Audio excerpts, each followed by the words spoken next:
Lisa Maria Kaisa was born in 1994 in a large family where her 8 siblings also grew up. It was a large but far from prosperous family. Parents were busy with their own problems and did not show love and care towards their children. Moreover, there were rumors that abuse and violence were rampant in the family. The story in question unfolded in the year 2020, at the very time when the whole world was consumed with the fight against COVID-19. In one corner of Ecuador, quietly and unnoticed, truly terrible events were unfolding. Here, in the small parish of Pifo, on the northeastern outskirts of Quito, the protagonist of this tragic story was born and raised Lisa Maria Kaisa, a woman with an enigmatic gaze whose life story became a true Ecuadorian nightmare. On that unfortunate Tuesday, October 27, 2020, Lisa sent several messages to the father of her children, David. They were words full of despair, because their paths with David at that time had already almost parted. In these lines, she confessed her love for him and her unexpected new pregnancy. However, in subsequent messages, Lisa wrote that life was losing its meaning for her, and the decision to terminate the pregnancy was inevitable. Throughout the night, Lisa pleaded with David to come to her, but his refusal was resolute. His parents also urged him to stay home, and David took their advice. In the early morning hours of October 28th, neighbors in Lisa's home heard a faint cry for help. Looking out the window, they found a woman lying on the floor with signs of vomiting. The neighbors rushed to help her, immediately calling emergency services. The doctors and police arrived and found Lisa in a critical condition, but still alive. After administering first aid, she was immediately hospitalized. However, in the house, her children, a girl of 5 and a boy of 9, were found unconscious. The doctors were unable to help them. Their little hearts had stopped beating at that point. Authorities learned the identity of the children's father and contacted David Acosta, who, upon learning of the tragedy, immediately arrived on the scene accompanied by his father. He was informed that Lisa was in the hospital, and his children were found without signs of life. After several days of fighting for life in the hospital, Lisa finally regained consciousness. By that time, the investigators, guided by their findings, had presented the prosecutor's office with sufficiently convincing arguments to issue an arrest warrant for this mysterious woman. When she was released from the hospital, she was immediately transferred to a social rehabilitation center.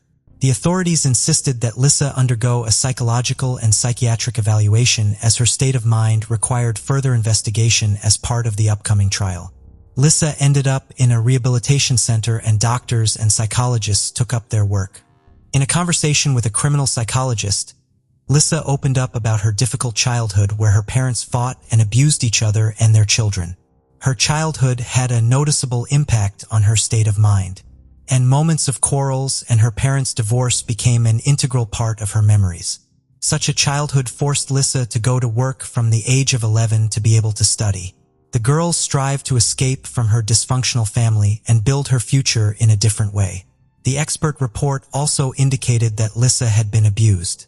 She talked about how, after several years of marriage, David, her husband, changed dramatically. He began to humiliate his spouse and then to raise his hand against her. On the day of the tragedy with the children, investigators working at the scene found several glasses with liquid residue on the table. These finds later revealed traces of epilepsy pills belonging to one of the children, as well as other chemicals requiring identification.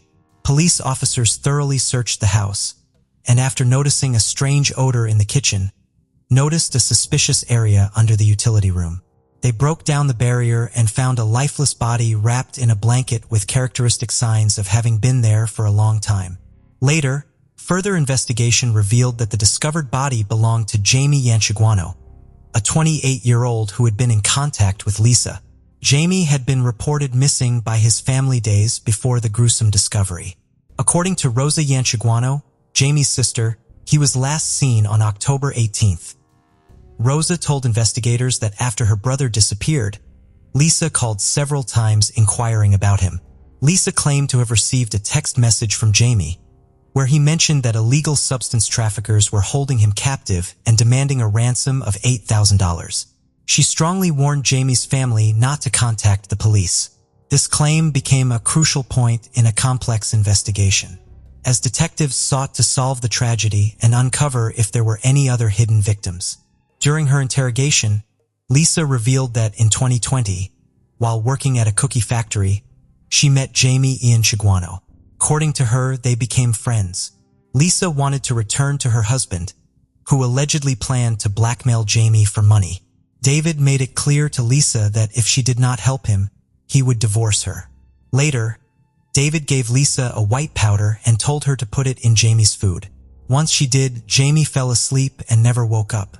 Realizing what had happened, Lisa, in desperation, tried to win back her husband, but failed. In her despair, she ingested the same poison and gave it to her children. However, the poison did not have the expected effect on her, and she sought help from her neighbors to save herself from the horror that had befallen her children. Following her testimony, investigators launched a thorough investigation, but no evidence of David's involvement was found.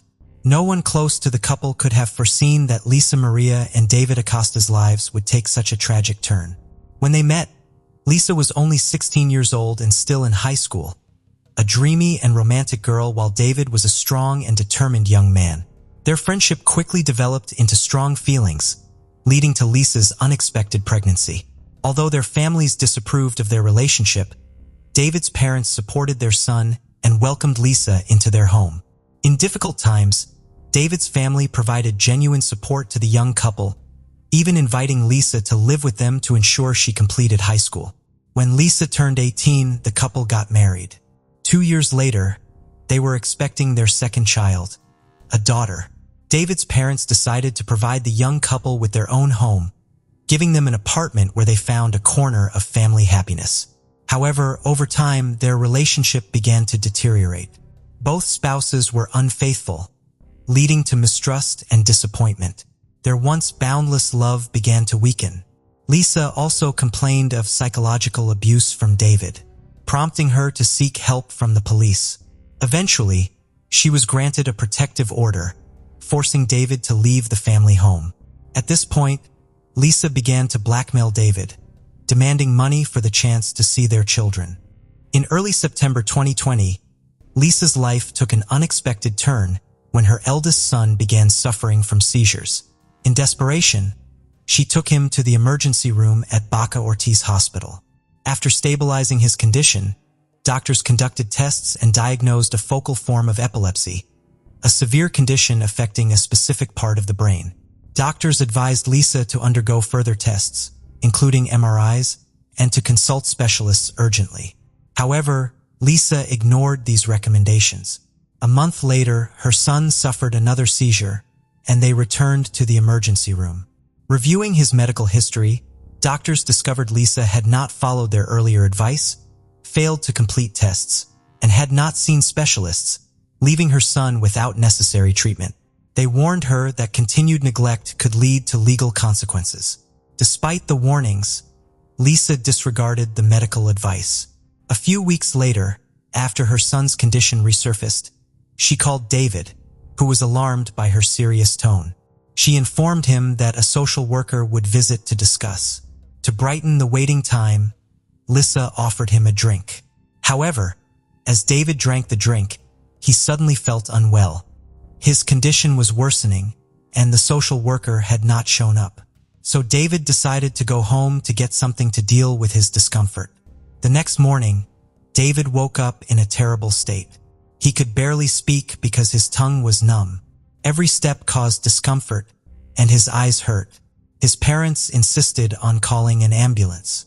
David was taken to the hospital where he spent several days. Tests revealed the presence of a psychoactive substance in his system. But given that he hadn't used anything of the sort, David began to speculate how this could have happened. Eventually, he speculated that perhaps someone had deliberately slipped him some substance in a public place. David was grateful for his life and realized that what had happened could have ended much worse. In early October 2020, Lisa made the decision to hire a nanny for her children. Her cousin Patricia recommended her friend Bertha, a responsible 48-year-old woman looking for work. On Monday, October 5th, Bertha arrived at the young mother's house. Lisa urged her to take a pill that she said helped prevent infection with the COVID-19 virus, an epidemic of which was at its height at the time. Claiming that it was a highly effective natural remedy, Lisa convinced Bertha to swallow the medicine and enter the house. They sat down to discuss the babysitter's childcare duties. A few minutes later, Bertha began to feel sick. She felt a headache. Her stomach began to upset, and eventually she vomited. A short while later, Patricia showed up. It turned out that she had called her cousin repeatedly, but Lisa didn't answer, which alerted Patricia. She decided to check what had happened and immediately went to her house. Upon entering, she found Bertha lying on the couch, who was practically fainting already.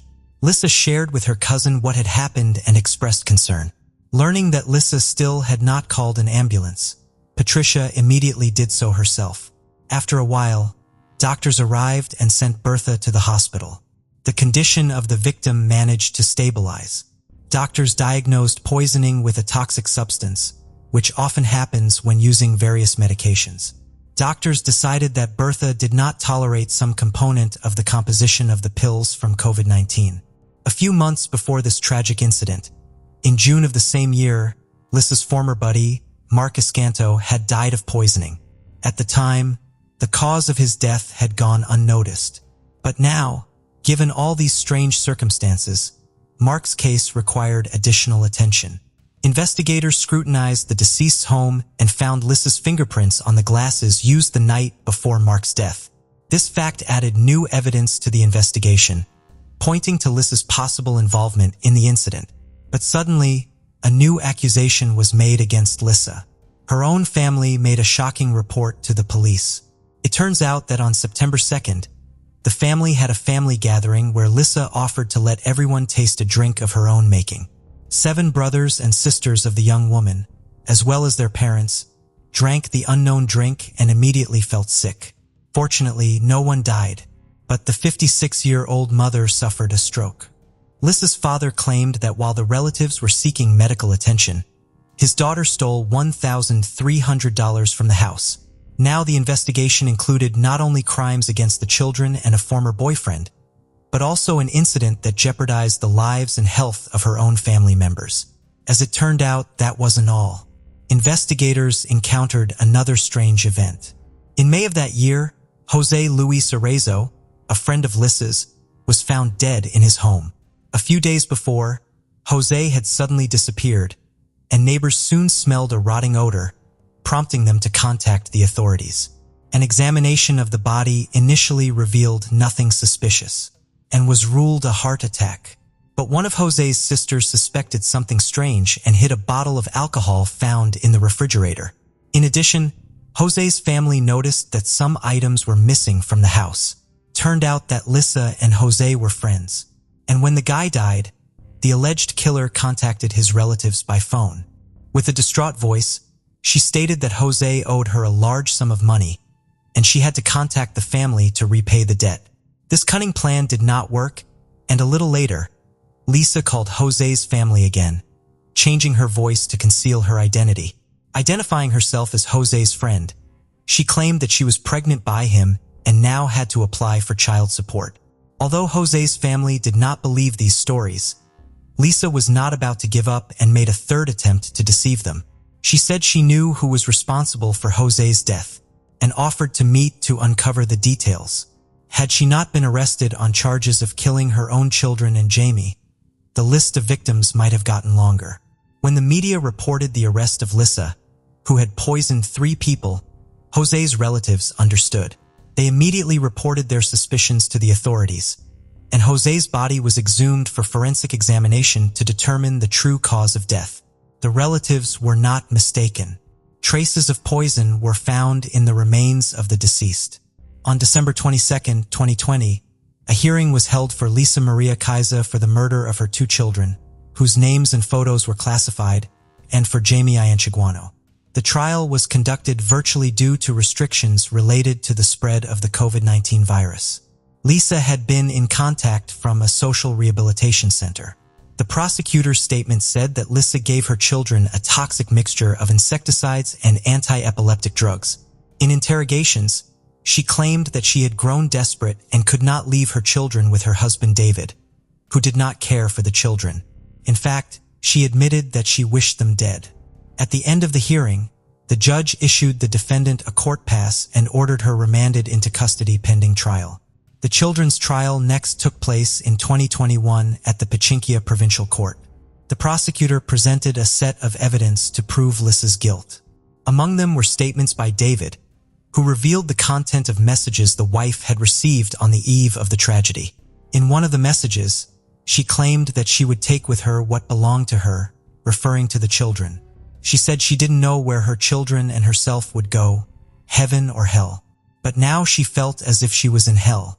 Lisa added that she doesn't expect her husband to forgive her because she knows he hated her, and now he will hate her even more.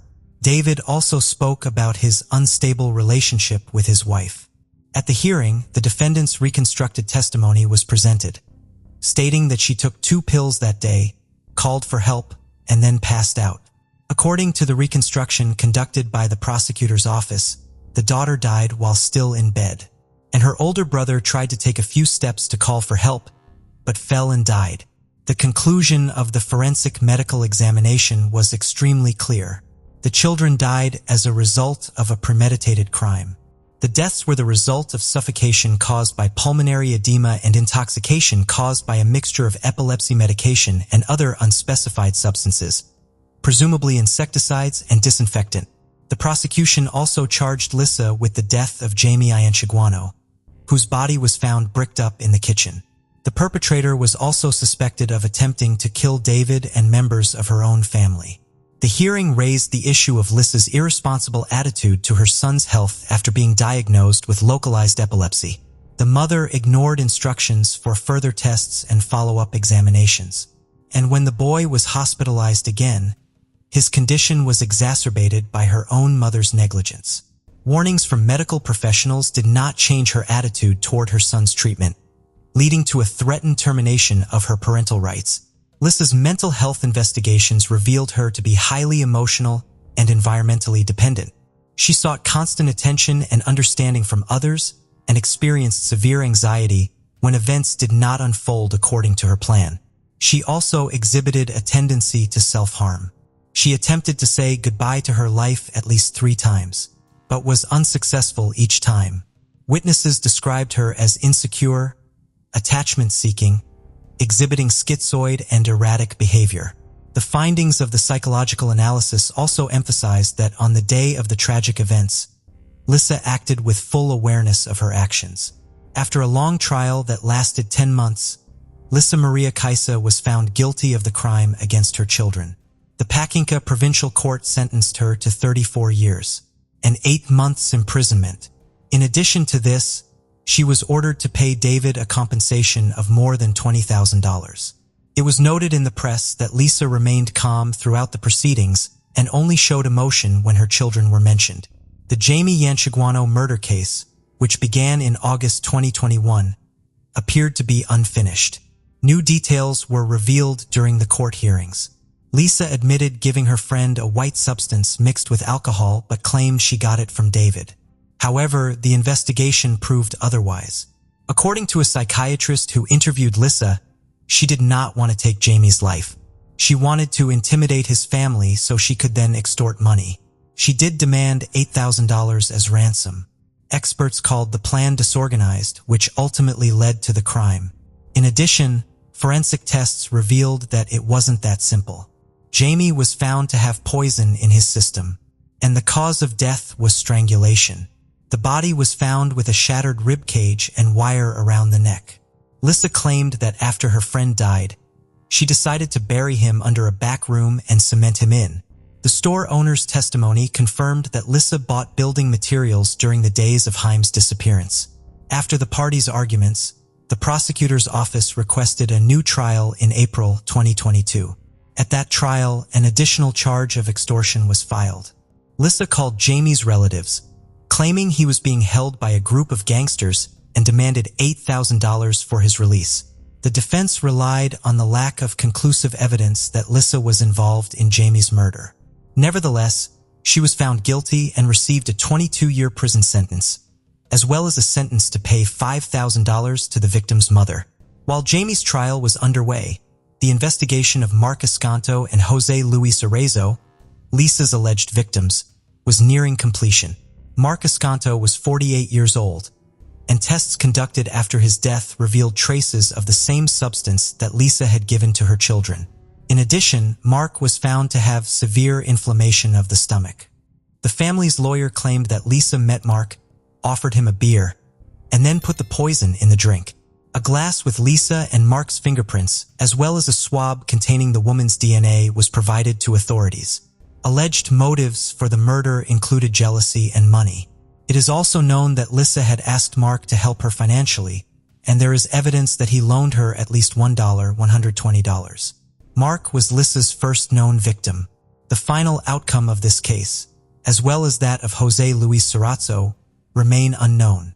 They may not have been reported in the press, or the investigation may not yet have reached the stage of being formally charged and brought to trial. At the time of her brutal crimes, Lisa Maria was only 26 years old. Her high-profile criminal case has become one of the most horrific and disturbing in Ecuador's recent history. These crimes made her known throughout the country as Dona Venado. Lisa Maria Kaisa is recognized as a serial killer in Ecuador. Her victims have endured terrible suffering, and their relatives have suffered unbearable pain. The charges include 5 murders and 9 attempted murders. Under Ecuadorian law, the maximum sentence she could face is 40 years in prison. That means Lisa could be released when she turned 70 years old. It is still unclear what motivated Dona Venado to commit such horrific acts. Was her act the result of resentment for not getting what she expected in life? Many speculate that the motive was money, and in David's case, Lisa acted out of a lust for revenge, which led to the tragedy with her children.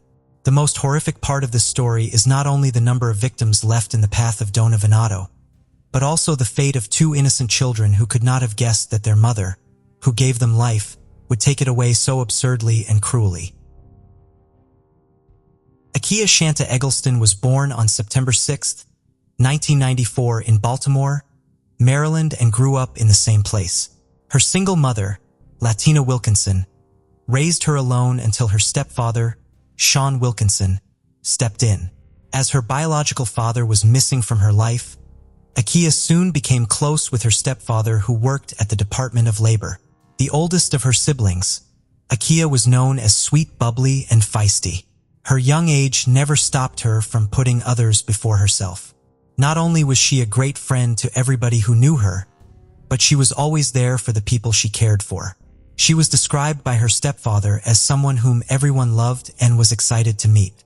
Despite her small stature, she always participated in different activities, and dancing and singing were at the top of the list.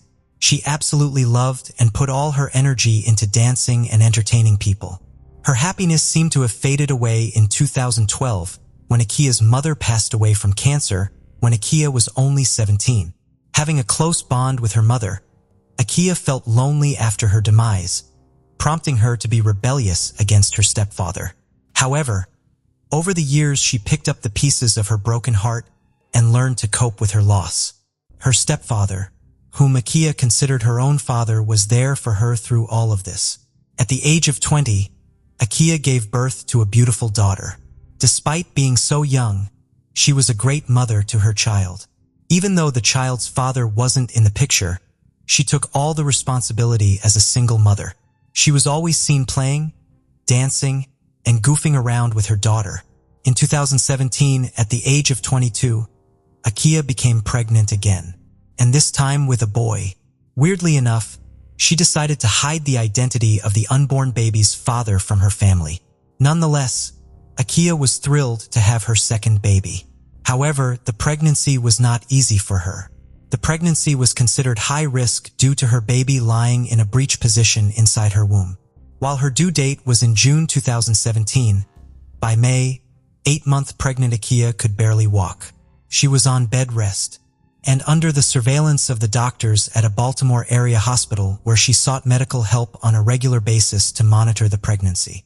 Despite these difficulties, she did not want to be a burden on her family and lived in a shared apartment at 606 Cherry Crest Road in the Cherry Hill section of Baltimore. To celebrate the pregnancy, before her difficult delivery, Akiya, along with her family, planned a baby shower that was scheduled for May 7th. For months, Akiya planned for this event and had even put down a $900 deposit. The last update before her baby shower and gender reveal party her family had was on May 3rd. Akiya was planning to get her hair done on that Friday, and she was supposed to pick out her and her daughter's dress. As expected, she was really looking forward to the party. On the scheduled date of May 7th, while friends and family gathered for the party, Akiya was nowhere to be seen. Her family began to get concerned when she did not arrive even after 2 hours. Fearing that there might be a medical emergency, Akiya's family went to her apartment to check on her. Unfortunately, she was not there either. Family members and friends then searched the area surrounding the residence but came up with nothing. After waiting for a few more hours, the family reported her missing to the local authorities. When detectives from the Baltimore Police Department arrived at Akiya's residence, they found no signs of forced entry into the apartment. Family members told the investigators that certain items were missing from the apartment, including clothing and a dresser, but other old furniture and kitchen items were left behind. Oddly enough, on the drywall in Akiya's room, 3 triangle-shaped punctures were discovered. As the investigation moved forward, detectives tried to find clues about her whereabouts. When they pulled the data from her phone, they discovered that shortly before her disappearance, Akiya wrote on her Facebook wall that she missed her mother. Detectives also learned that May 3rd, 2017 was the last time anyone had heard from her. Akiya exchanged messages with one of her friends telling her that she was moving to a new place with her unborn baby's father, whose identity was still hidden from the family. Detectives also extracted surveillance footage from a bank in downtown Baltimore, where Akiya could be seen withdrawing money on May 3rd, 2017 at around 12:52 p.m. Wearing a green t-shirt and black joggers, Akiya made a $450 cash withdrawal from her account. Based on a message on Akiya's phone, detectives theorized that the money was for the down payment of her new place. This was the last time when the expectant mother was seen alive. Following these clues from the initial phase of the investigation, detectives were not considering the theory that Akiya was in any kind of danger.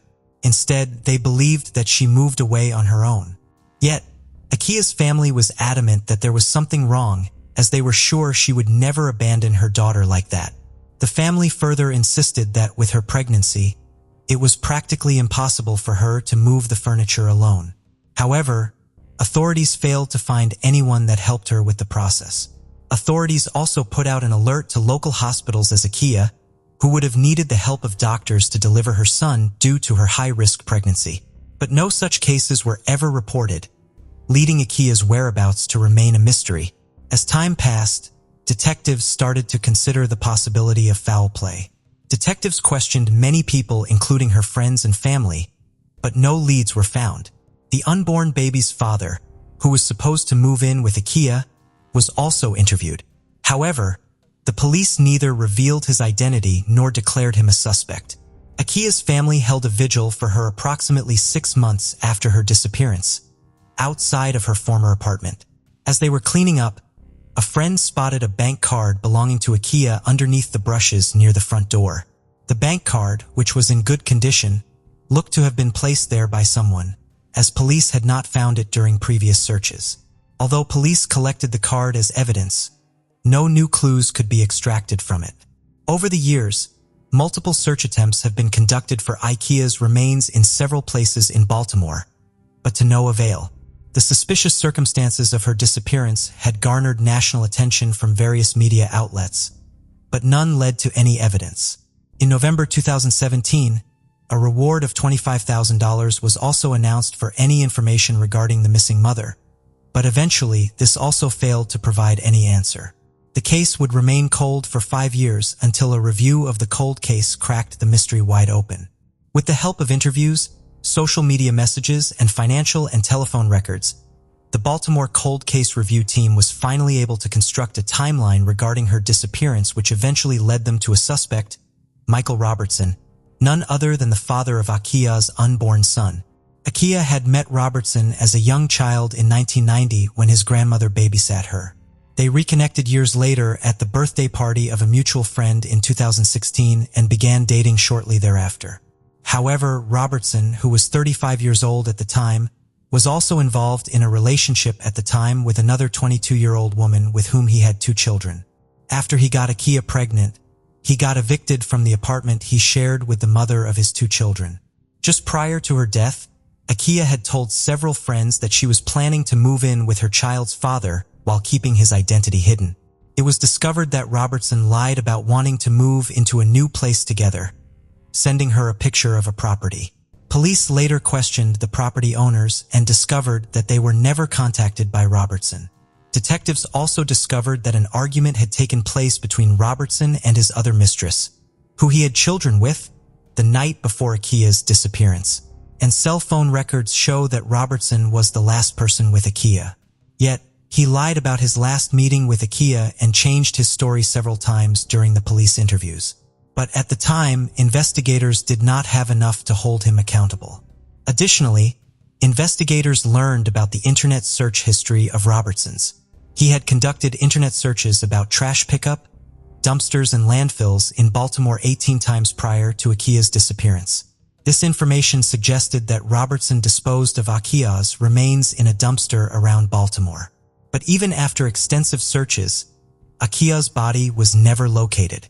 On February 1, 2022, a now 41-year-old Michael Robertson was arrested and taken into custody. He was charged with 2 first-degree murders of Akiya and her unborn son. If convicted, he could face the maximum penalty of 2 life sentences. On March 20, 2020, in the city of Alua, Portugal, 20-year-old Diego Goncalves went to meet a girl he admired greatly. Unfortunately, he had no foresight on how this seemingly romantic evening would culminate. The picturesque resort town of Albufeira, noted as one of the premier destinations in the Algarve region of southern Portugal, was D's birthplace in 1999. As an only child in a modest yet industrious family, whose livelihood hinged primarily on the fluctuations of tourism, Diego was regarded by his parents as an exemplary son. Acquaintances described him as decent, responsible, hardworking, and reliable. Additionally, he was an outgoing young man who cherished the company of friends and family. Diego pursued his high school education in his hometown and subsequently embarked on a computer science degree. To support his academic aspirations and contribute to household expenses, he began working at McDonald's at the age of 16 in 2015. By the time he was 17 and still employed with the renowned company, Diego's life took an unforeseen and tragic turn. One day, his father suffered a stroke, which led to him being in a vegetative state. The media reported extensively on this event. Compounding their troubles that same year, as Diego and his mother were grappling with this new challenge, another misfortune struck him hard. His mother, his unwavering supporter, was struck by a vehicle on her way to work at the mall where she was employed as a cleaner. She was dragged several meters by the car and fell into a ditch, sadly. She succumbed to her severe injuries. Even though the driver fled the scene initially, law enforcement officials were able to identify and bring him to justice. While awaiting legal proceedings against those responsible for both his parents' dire situations, it became necessary for Diego's father to be placed in a specialized medical facility for appropriate care. His maternal aunt, concerned about his precarious circumstances, invited him to stay with her. However, due to irreconcilable differences that emerged after weeks together, cohabitation proved unfeasible. Subsequently confiding in a friend about these challenges led to an offer from his friend's parents. They provided him accommodation within their residence located in a Algarve neighborhood. This proximity alleviated some distress for Diego, as living amongst familiar faces brought some semblance of comfort during such trying times. Despite being quite young, Diego showcased remarkable skill in handling challenging situations through patience and optimism. At 18, he completed his degree in computer technology in 2017 and secured a 6-month internship at Villa Vita Park, a renowned 5-star tourist hotel. His performance there was noteworthy, leading the executives to offer him a technician role. In 2018, Diego decided to accept this position resigning from his job at a fast food restaurant chain where he had worked for nearly a year and attained the role of duty manager. He embarked on a new chapter of his life, anticipating numerous opportunities that would aid his progress after the difficulties he had faced. As Diego began to settle into his new job and look towards a brighter future, he decided to purchase a car. He formed good relationships with colleagues, including Maria Malva, a 19-year-old security guard at the hotel, who particularly caught his attention. Like Diego, Maria also came from humble beginnings and had encountered significant challenges. Her mother struggled with mental health issues. While her father abandoned the family early on, she never reconnected with him. Maria was passionate about martial arts and practiced karate. While she aspired to become a police officer, her application was rejected due to her tattoo. This setback led her to enroll in training at a security company specializing in various private security sectors. Diego openly expressed his admiration for Maria from the start, but she did not reciprocate his feelings and was rather aloof towards him. Fabio Acosta, a close friend of Diego's, mentioned that Diego was infatuated with Maria. According to Fabio, Diego's dedication to her was intense enough that he declined an attractive job offer from the Sheraton hotel chain in Lisbon because he did not wish to be separated from her. Additionally, when Maria was working her shift, Diego often brought meals for her. As time went on, they became almost inseparable observers, frequently assumed they were a couple despite there being no romantic relationship between them. Maria confided in Diego that she wanted no romantic involvement, as she had recently ended a toxic relationship with a naval officer, but simultaneously gave him mixed signals. Despite this ambiguity, Diego never abandoned hope for a future with her, and continuously sought ways to be near her and show his affection through various gestures aimed at pleasing her. One day, Diego was deeply disappointed when he stumbled upon a video on social media showing Maria kissing another girl on the lips. He felt upset because he believed she should have informed him that she did not like men and that this was why they would never be together. Fabio, Diego's best friend, attempted to calm him by explaining that girls sometimes do this, but Diego remained unconvinced. He insisted that she had misled him and that this was why she had rejected his romantic advances. Despite this disappointment, Diego and Maria stayed friends. She continued to accept his gifts and invitations for dates. Many times, Diego offered to walk her home, but she always mentioned that her roommate had a jealous boyfriend and did not want another man entering her apartment. Time went by, and in December 2019, Diego learned he would finally receive compensation for his mother's death, which happened 3 years prior. After receiving the amount of 70,000 euros, he decided it was time to purchase a house so he wouldn't need to keep paying rent. Diego then shared this exciting news with his friend Maria. Shortly thereafter, Maria resigned from her job at the hotel. She said she could no longer tolerate her coworkers' comments about the supposed relationship between her and Diego. Additionally, she explained that she wanted more time with her mother, who required significant attention due to a mental illness. Initially, there was no reason to doubt her explanations. However, subsequent events hinted that her decision to quit might have been driven by more sinister motives. This is where Mariana Fona comes into play, 20-year-old nurse at the hospital who had a stable relationship with Maria. The two young women lived together in Mariana's parents' home since they were not financially secure enough to live independently and enjoy their relationship fully. Maria found herself in this situation when she learned about the significant sum of money Diego would receive. Interestingly, from that point onward, Maria started drawing closer to Diego. It appears likely that Maria shared this information with Mariana together. They plotted to deceive him and gain access to his bank account details with the intention of stealing his compensation money. One day, after Diego had repeatedly refused, Maria informed the young man that she wished to spend a romantic evening with him. This proposal was a surprising gift for the 20-year-old, who found it hard to believe his ears. After waiting for so long, the idea of being close to the girl he loved made him ecstatic. Their rendezvous was scheduled for Friday evening, March 20th, 2020. Diego was elated and had no doubts about what might have led Maria to change her mind so abruptly. Although Maria and Mariana shared different accounts of what transpired that day, The following details are based on media reports and official information. Upon Diogo's arrival, Mariana offered him orange juice that she had brought herself. Unbeknownst to him, the drink contained a hidden ingredient: 3 ampoules of DIM, a central nervous system drug with anesthetic and sedative effects. Mariana reportedly proposed using this substance, which she had stolen from the hospital where she worked. The girl's plan entailed sedating Diogo to access his banking information and manipulate his fingers to unlock his phone. Mariana allegedly waited in a car outside while her friend executed their plan. She sent multiple texts to Maria checking if the drug had taken effect since it was acting slower than anticipated. Inside, tensions rose as Diogo grew increasingly unnerved without understanding what was happening. Attempting to calm him, Maria promised an erotic dance but insisted on tying him to a table first.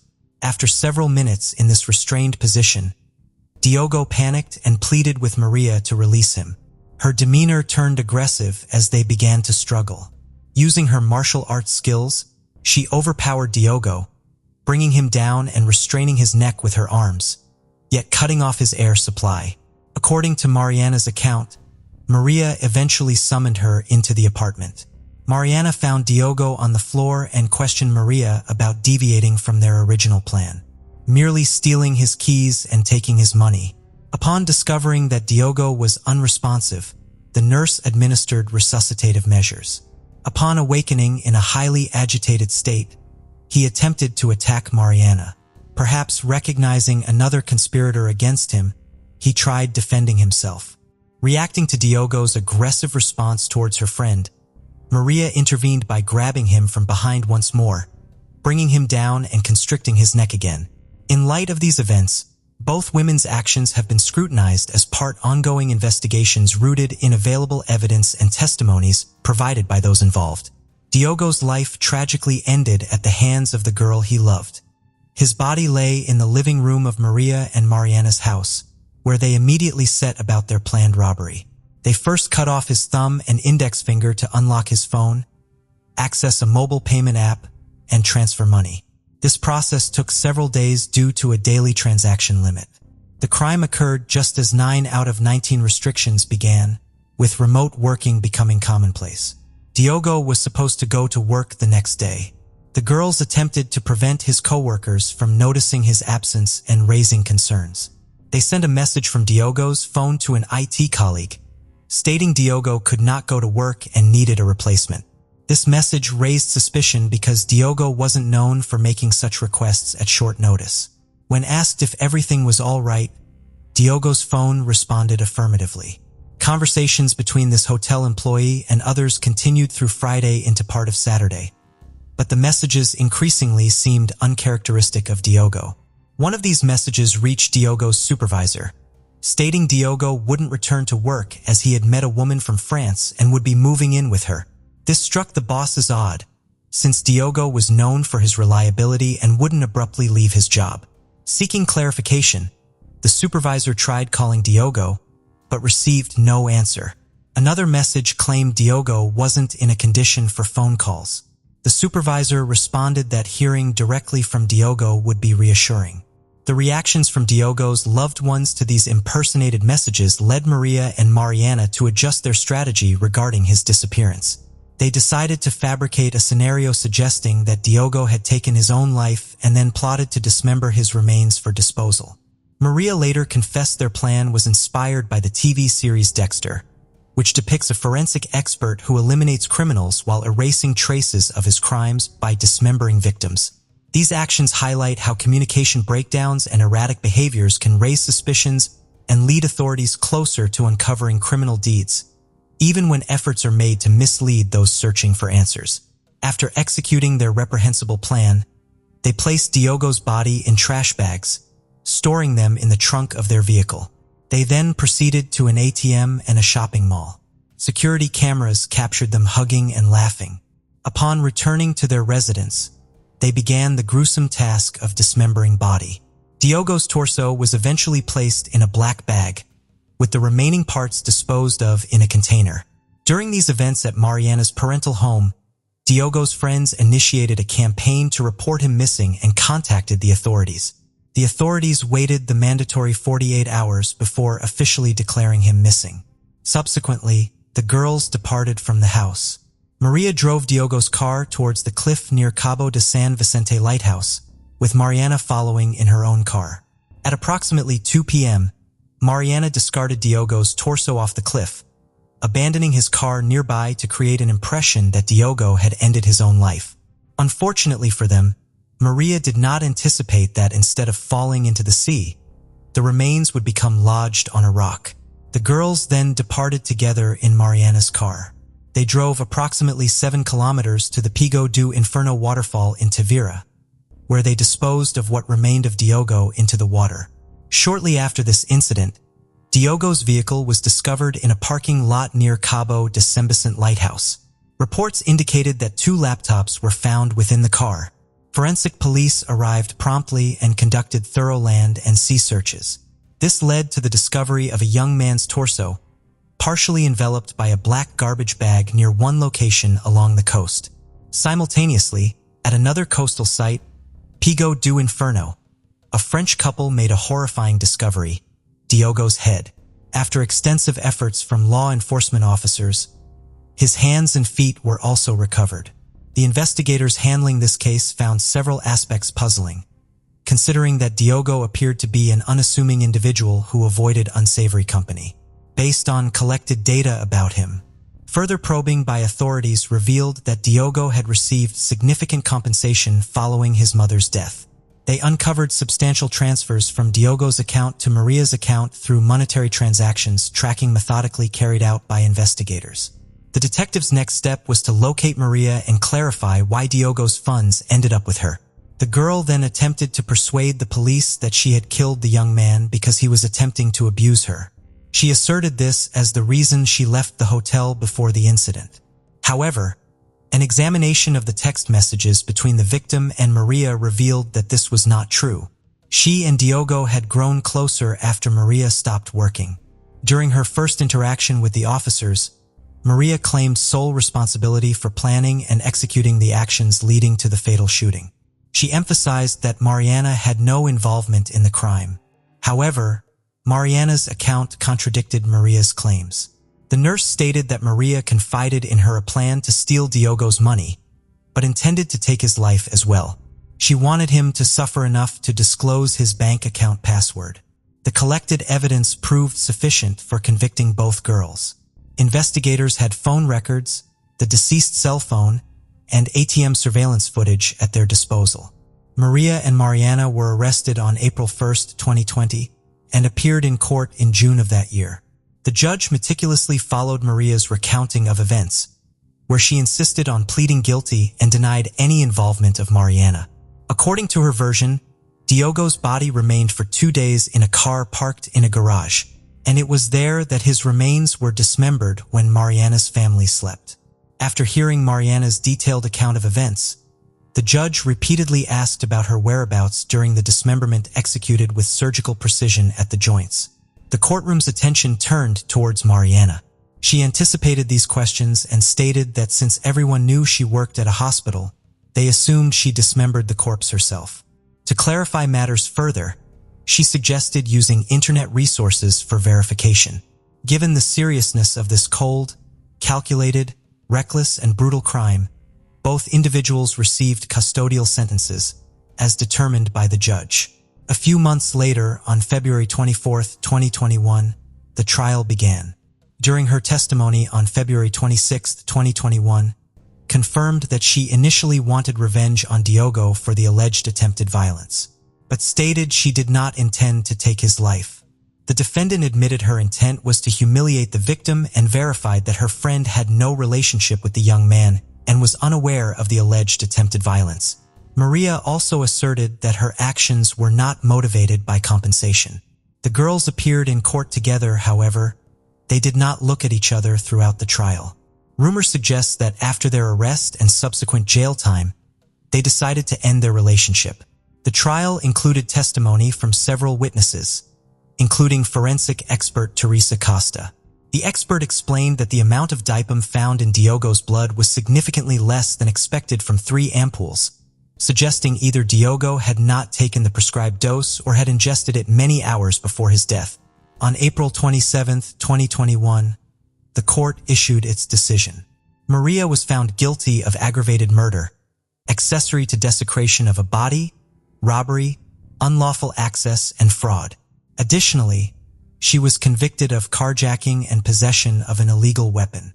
She received a sentence of 25 years in prison and was ordered to pay Diego's father €265,000 in compensation. Mariana was acquitted of murder but found guilty of desecrating a corpse and complicity in fraud. For this, she received a sentence of 4 years in prison. She was released because none of the offenses involved pretrial detention until final sentencing. The court concluded that Mariana's attempt to revive Diego demonstrated she did not intend to kill him. In reaching this decision, the judge took into account Mariana's confession where she expressed full responsibility for her actions. However, this verdict was not well received by the Portuguese public, who viewed Mariana as equally culpable in the heinous crime against Diego as Maria. Following the verdict, Mariana exited through the back door where her father, present at all hearings, awaited her. Both refrained from making any statements to reporters. On the early morning of July 17, 2007, at about 1:20 a.m., the Hillsborough County Sheriff's Department received a chilling 911 call. The call surmised a landlord confessing about a fatal altercation with his tenant. When deputies arrived at the Nature's Trail mobile home park, they were greeted by a bloody crime scene. The park was located off Morris Bridge Road at Thono-Tasasa in Hillsborough County.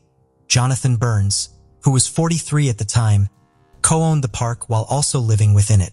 He repeated the story to the deputies of how he got into an altercation with his female tenant, which led to her tragic death. Burns claimed his tenant attacked and stabbed him and showed 2 knife wounds to his abdomen as evidence. Deputies found the lifeless body of the tenant, who was identified as 41-year-old Tanya Otman, lying on her back on the ground outside her rented mobile home. She had been stabbed 4 times in her chest, along with a large laceration to her neck. A potential blood trail was located in the area of a trash bin, which was only about 29 feet away from the dead body. The blood trail ended inside the Burns home. Upon searching the home, investigators also discovered the murder weapon inside in the form of a bloody knife. As Burns was taken to the hospital, Tanya's body was taken to the medical examiner's office to perform an autopsy. Doctors from the Tampa General Hospital, where Burns was taken for his injuries, concluded that his mid-abdomen knife wounds needed surgeries to heal. Other than knife wounds, both of his arms were covered with scratches along with small lacerations on his fingers. The results of the autopsy performed on Tanya's corpse concluded that she died from fatal stab wounds to the chest that penetrated her heart and lungs. If Burns' account was to be believed, it was a classic case of self-defense. However, there were some anomalies in this version of the story that raised suspicion in the minds of the investigators. Forensic tests performed on the murder weapon and the blood found on the ground at the crime scene suggest that both of the items matched Burns' DNA profile. However, contradictory to Burns' story, it was concluded that Burns' blood was not found near Tanya's body, and Tanya's blood was not found near the dumpster. Detectives further learned that Tanya regularly used a walker and wheelchair to cope with her disability, and she was mostly unstable to stand on her feet. This condition made her incapable of attacking someone with the intent of serious injury. As investigators were having a hard time believing that Burns killed Tanya as a desperate measure of self-defense, they wanted to prosecute him with the murder charge. However, when the case was presented to the state attorney's office, the report concluded that there was insufficient evidence to refute Burns' version of the events. Unfortunately, without any solid evidence against the man responsible for Tanya's death, investigators came out empty-handed and the case went cold. It would take 14 years for the mystery to be solved. Last year, in 2021, the Hillsborough County Sheriff's Department Cold Case Unit began reviewing the case in the hopes of finding new clues.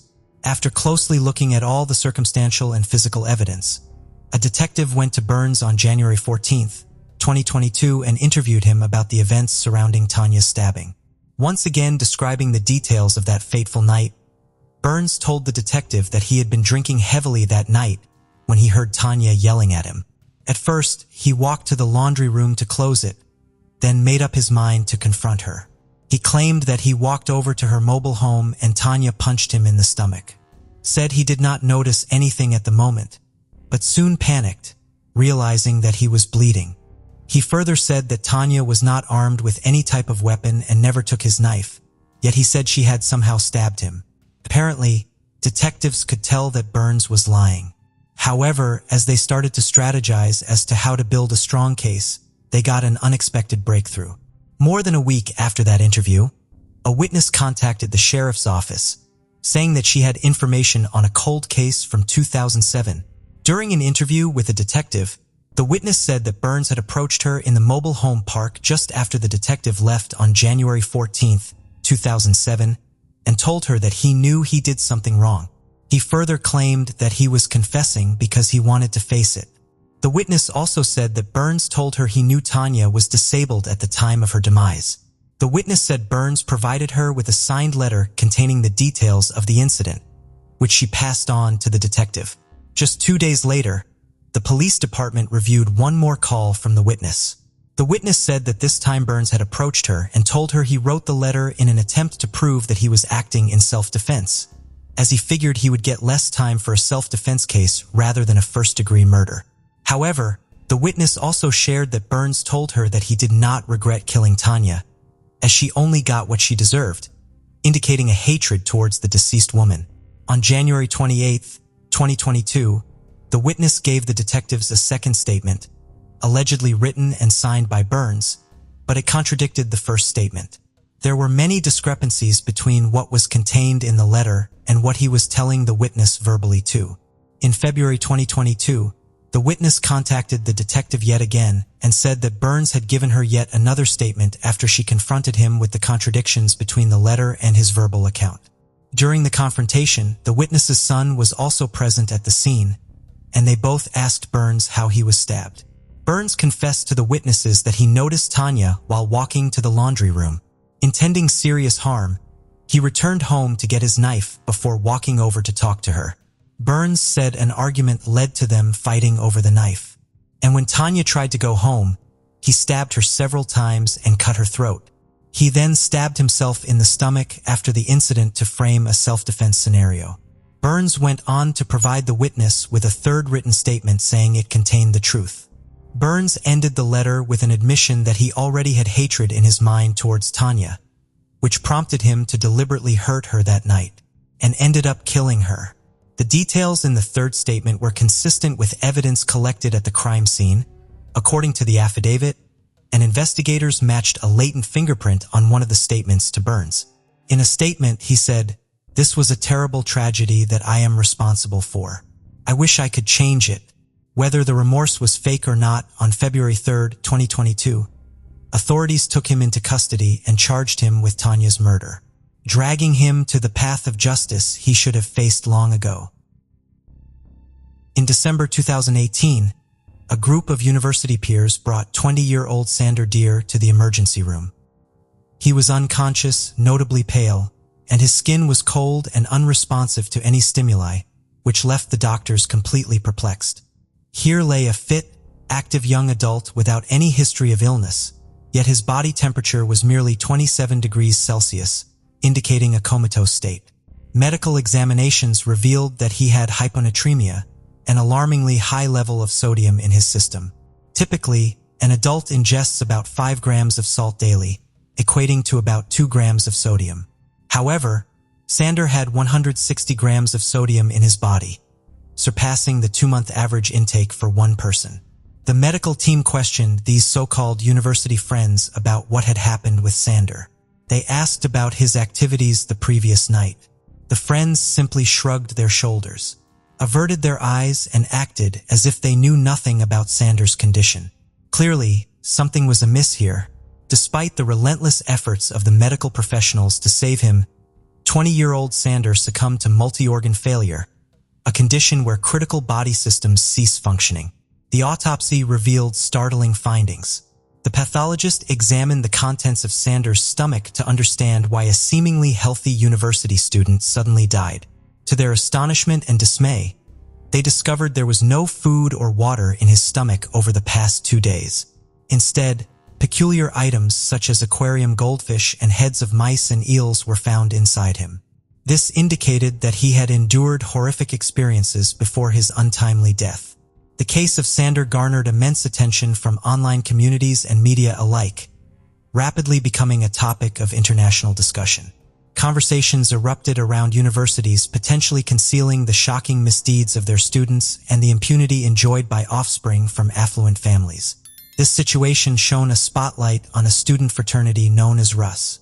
Established over 7 decades ago, with its symbol being a Flemish lion, this secret fraternity consists solely of male students majoring in law, engineering, and business, with around 30 active members, mostly hailing from prominent backgrounds.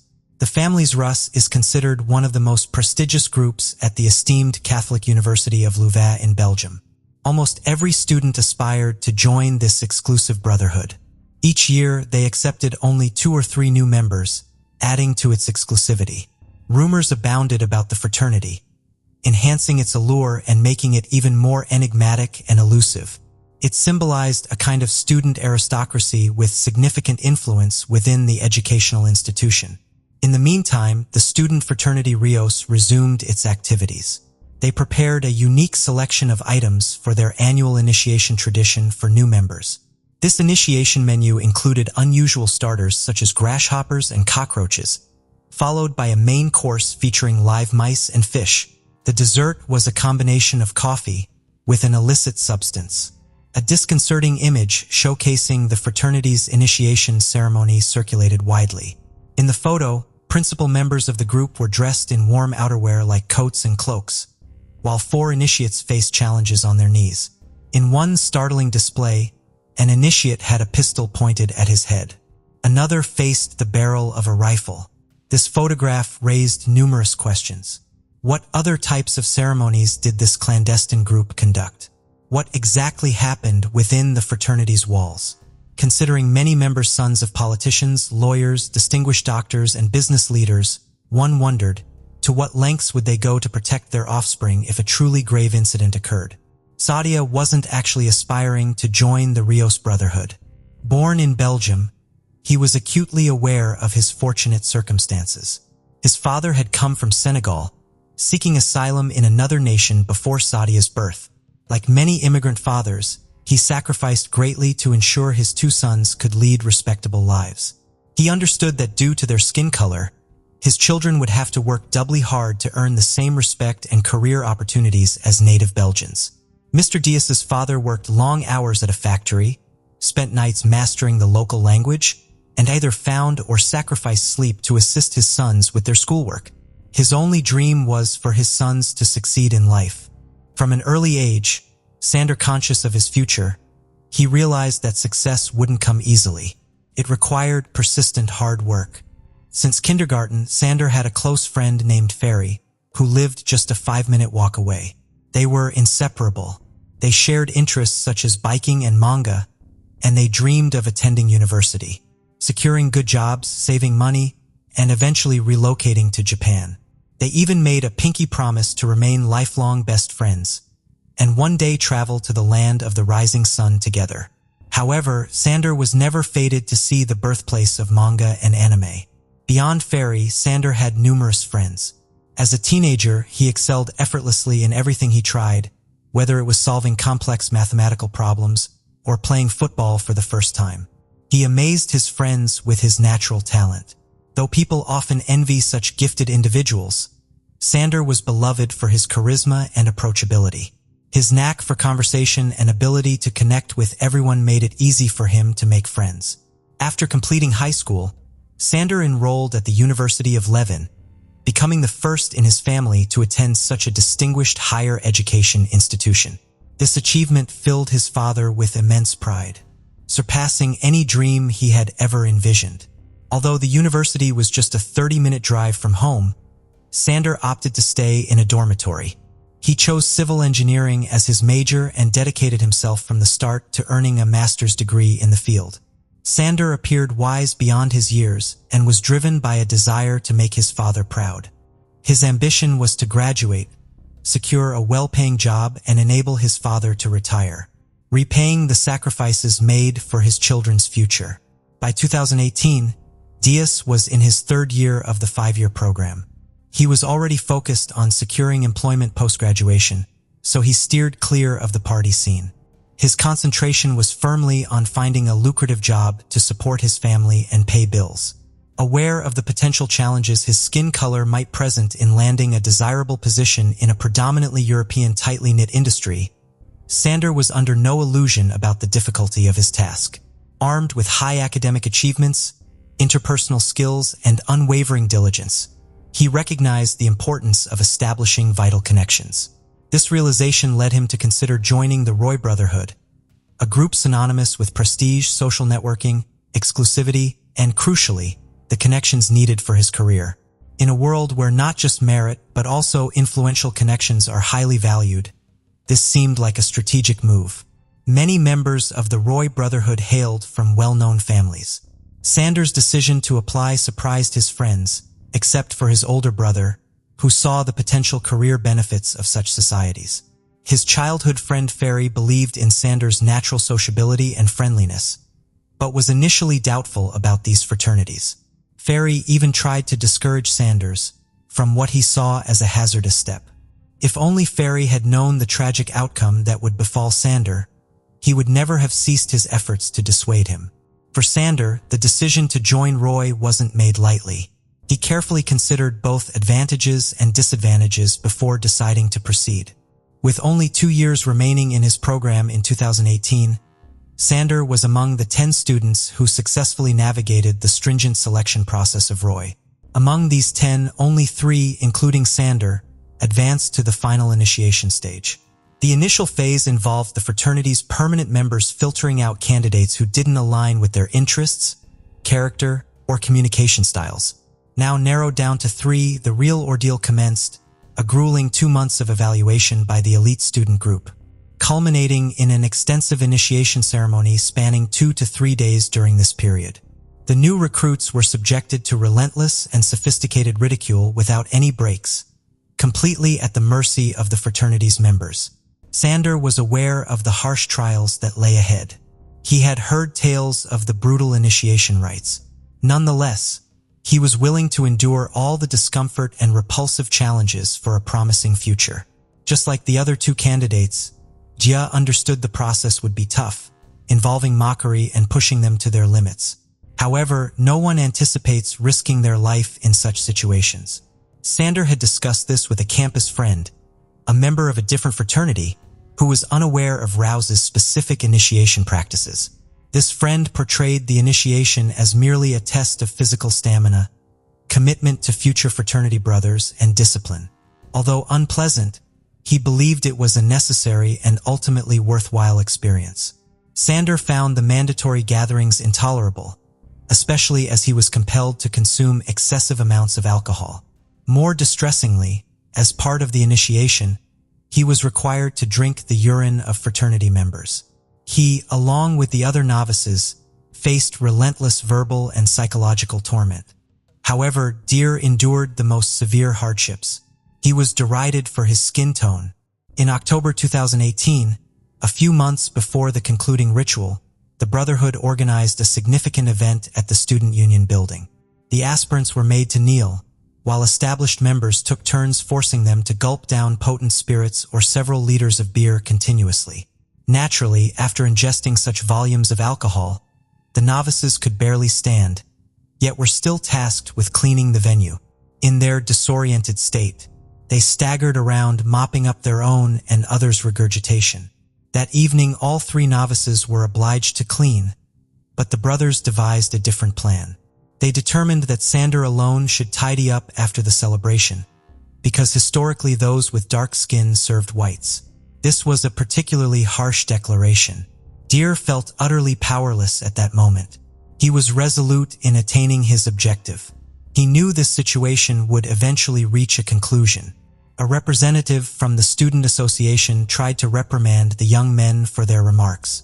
But what could he possibly do against 20 wealthy, noble, influential, and pampered youths?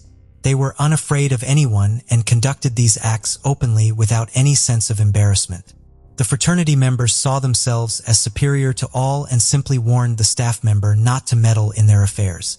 Sander endeavored earnestly to gain acceptance, considering his future prospects. But at just 20 years old, he was still somewhat naive. Despite this dreadful event, Deer persisted in attending fraternity gatherings. Some might question why Deer continued to seek camaraderie with these individuals. His reasons were multifaceted. Firstly, he played soccer with some of them and interacted amicably. Secondly, Sander was acutely aware of the extensive sacrifices his father had made for his education and vowed to meet those expectations. He harbored hopes that the indignities would cease once he cleared the final hurdle.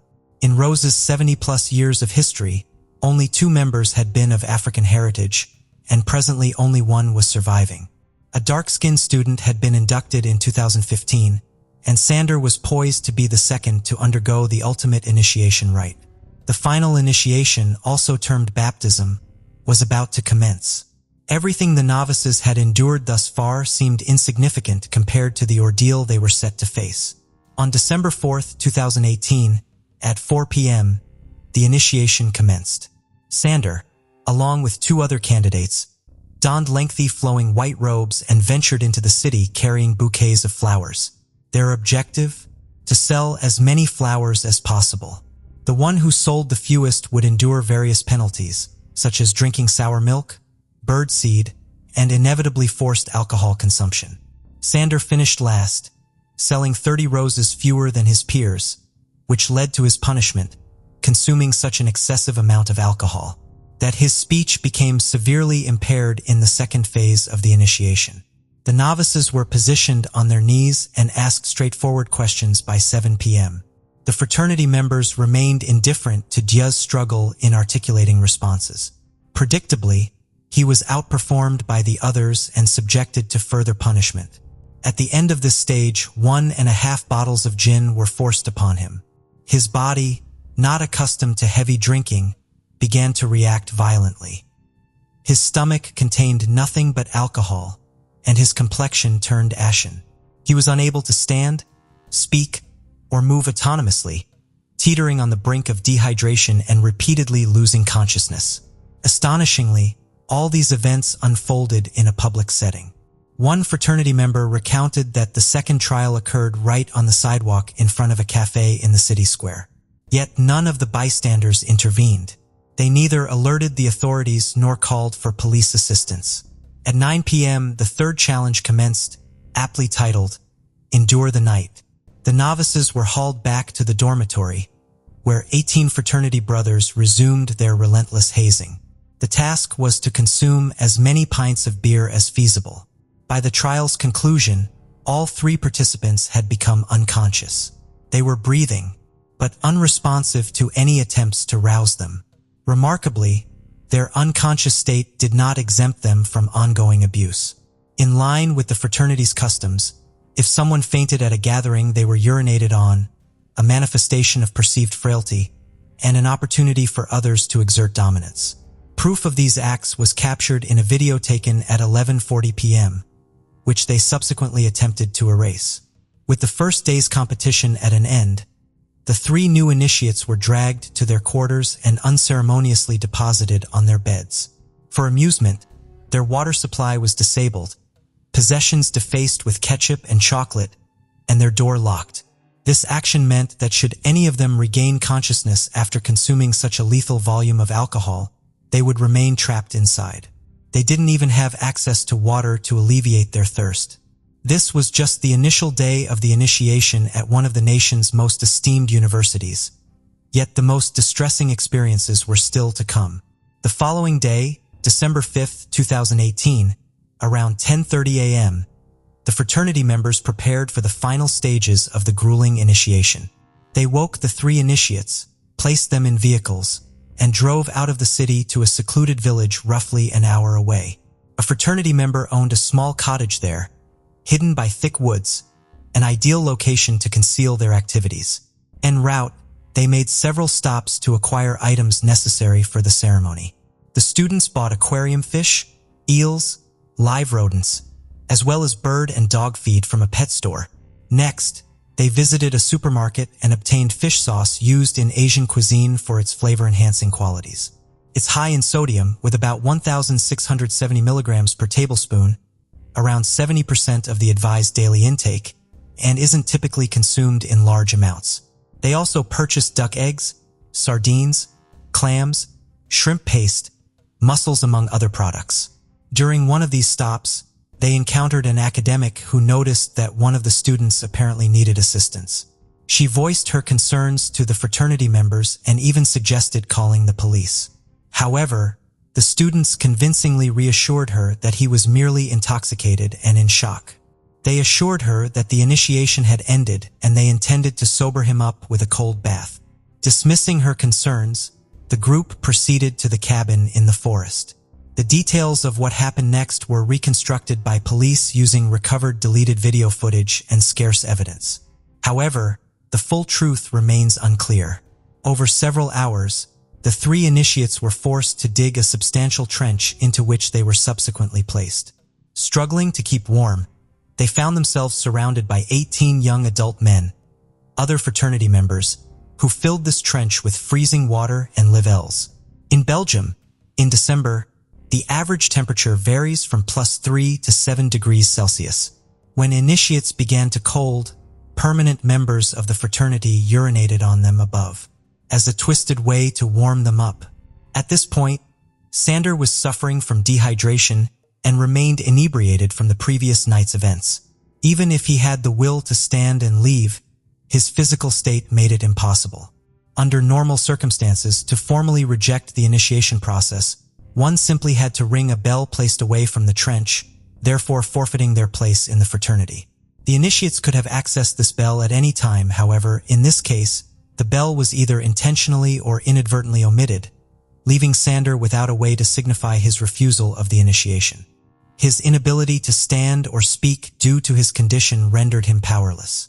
The three inebriated and weary boys sat in the icy water, subjected to the senior fraternity members' acts of urination and defecation. They were then coerced into biting off the heads of live mice and eels in the water and followed with fish oil. After enduring over 6 hours in such brutal conditions, Sander's body began shutting down and he started losing consciousness. He was extracted from the water, clothed in dry garments and placed beside a fire. As he curled up on the grass in a fetal position for 2 hours, initiation rites carried on around him instead of receiving medical attention.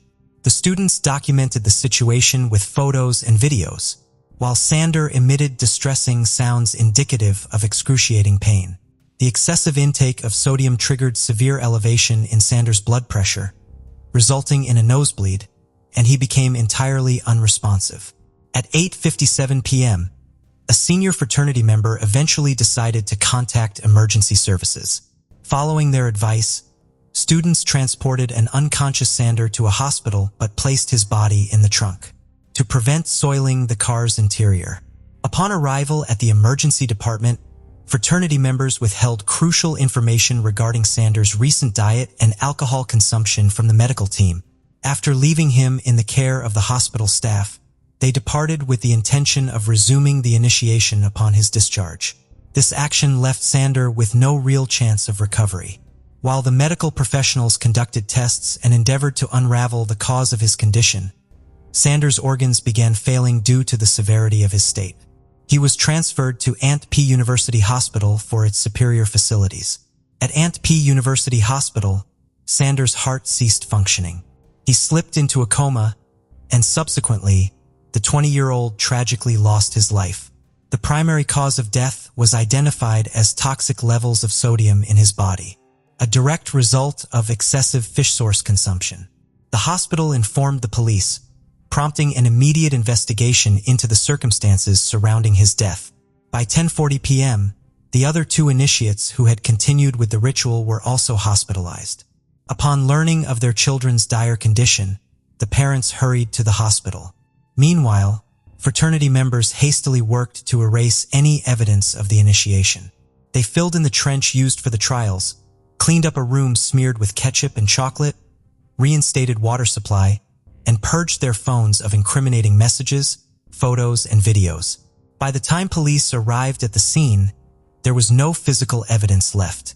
However, investigators were later able to recover deleted data from mobile devices. Despite this recovery, significant hurdles were encountered during the investigation. The children involved belonged to influential families whose parents quickly sought legal representation. Though evidence implicating 18 fraternity members in Sanders' death grew stronger, continuous obstruction from high-powered parents protracted the investigation. All 18 students wiped their social media profiles and limited their communication, speaking only through their attorneys. Following Sanders' tragic death, Rio's fraternity was dissolved. The university imposed disciplinary measures on all involved, requiring them to complete 30 hours of community service and write an essay on tradition's role in student organizations. Remarkably, none of the participants were expelled from the university. The 18 individuals involved in the incident completed their education without significant repercussions. In response to this outcome, teachers aware of the situation authored an open letter advocating for harsher penalties for the group, but no additional measures were enforced against these students. The formal legal process concluded in July 2020. Following this, attorneys representing 2 members sought further investigations, seemingly as a tactic to reframe the entire incident as a tragic accident and attribute blame to the deceased student for purportedly weak health. It wasn't until May 26, 2023, that the Court of Appeal delivered its verdict, finding the 18 fraternity members guilty of involuntary manslaughter and degrading treatment. Each was fined €400 and sentenced to perform community service. Additionally, they were collectively ordered to pay approximately €30,000 in compensation to the family to avoid impacting their future prospects. The students' identities were withheld. The leniency of the verdict for those responsible for the death sparked widespread dissent, leading to protest actions in various cities. Despite these demonstrations, no substantial changes have been reported as a consequence in this case. The perceived lack of justice remains a poignant aspect of this story. Today's case will take us to the city of Miramar. The beautiful city is located in southern Broward County, Florida, and boasts a population of more than 120,000 people. Miramar is famous for its tropical weather and breathtaking scenery. All of these, coupled with its numerous tourist attractions, make it one of the most popular tourist destinations in the United States. Evelyn Marie Fisher was born to her parents, Charles and Ethel Fisher, on March 23, 1947, in Sardis, a small community located on the south side of Chilliwack, Canada. Evelyn attended Chilliwack Senior Secondary School, and after graduation, she proceeded to study at the Riverview School of Psychiatry, Nursing. Within a few years, she completed her studies and became a fully licensed psychiatric nurse. While working at a hospital in Vancouver, Evelyn would meet the love of her life, John Bamforth. This was in 1969. John was a bartender at a bar that Evelyn and her friends visited regularly. "The first time I saw her, I fell for her, you know?" John said of Evelyn. It wasn't long before John found his way into Evelyn's heart, and the two started a romantic relationship. Everyone who knew them could not help but notice that they were a match made in heaven. She was just great to be around. "I never had any regrets about being with her," John said. A few years into their relationship, John got offered a better job in Grand Cayman, and due to this, he had to move out of Vancouver. Not wanting distance to be a barrier to their relationship, Evelyn made a sacrifice. She quit her job at the hospital where she worked, packed her bags, and traveled down to Grand Cayman to be with John. After settling down in the new place, the two eventually got married and spent the next couple of months enjoying a blissful and incident-free time together. With each passing day, their love for each other kept growing stronger, and it seemed as if they both had their whole lives ahead of them. But after only 2 years in Grand Cayman, Evelyn had grown tired of the place. She just could not see herself living the rest of her life there. She eventually spoke to John concerning this, and also told him about her desire to move somewhere else. John had not expected this, but he knew that if she continued living in Grand Cayman, she would be unhappy. So he gave her his full support. "She left me and she went to Miami, and 3 days later I quit my job and followed her," John said. In Miami, the couple found accommodation at the Haven Lakes Estate mobile home park, located in Miramar. They also both got jobs and began their lives afresh. Evelyn was happy and content, and so was John. In the blink of an eye, 6 years had gone by. At some point, a female friend of the couple moved in with them. It's not clear when exactly or why she started living with them, but she was welcomed with open arms. On January 22, 1980, John kissed his wife goodbye, left the house, and made for his place of work. The friend of the couple also went about her business, and Evelyn was the only one left at home. The day was just like every other day in their lives, and none of them had any idea that something terrible would soon happen. At the time, Evelyn had undergone knee surgery and had to take time off work to recover. There was really nothing to worry about, and it was expected that she would be back to full health in no time. On the night of that same day, the friend of the couple returned from her outing. It had been a long day, and she couldn't wait to be fast asleep in her bed. However, when she tried the front door, she realized that it was locked. There was nothing strange about this because she knew that either Evelyn or John had locked the door since it had already gotten dark. At that point, she had no idea if only one or both of them were home.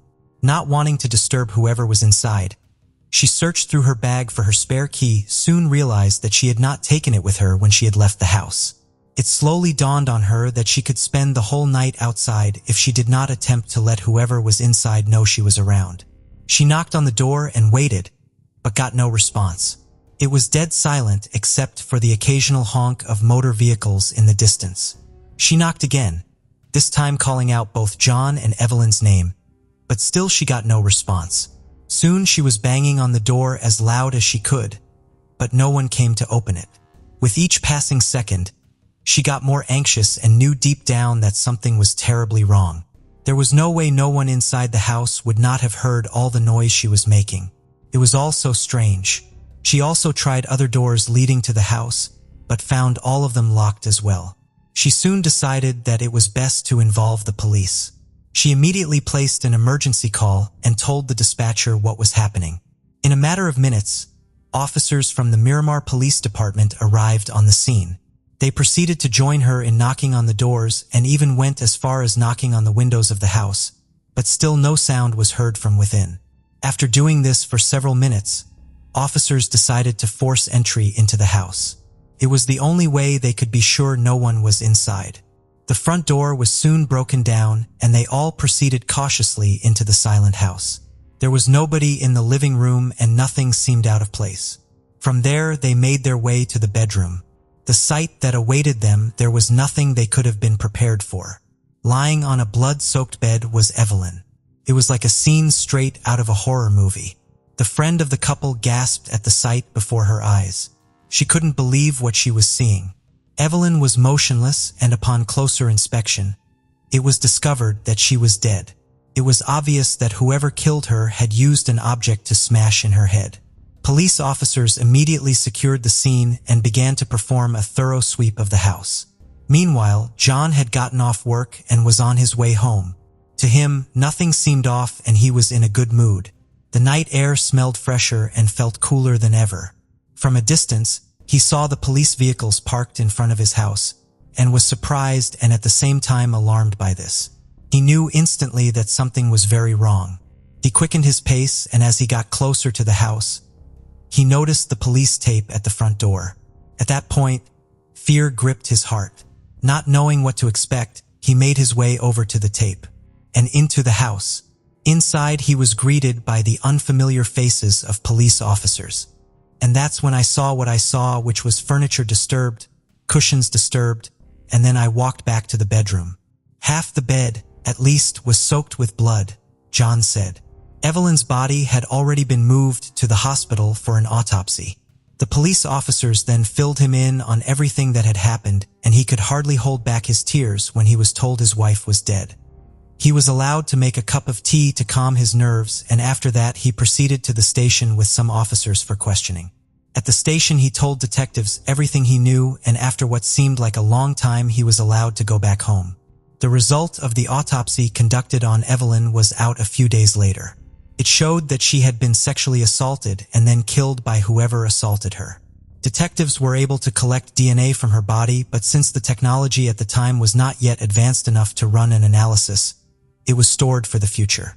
Detectives began their investigation immediately, but there was not much for them to work with. John, on the other hand, was crying himself to sleep every night.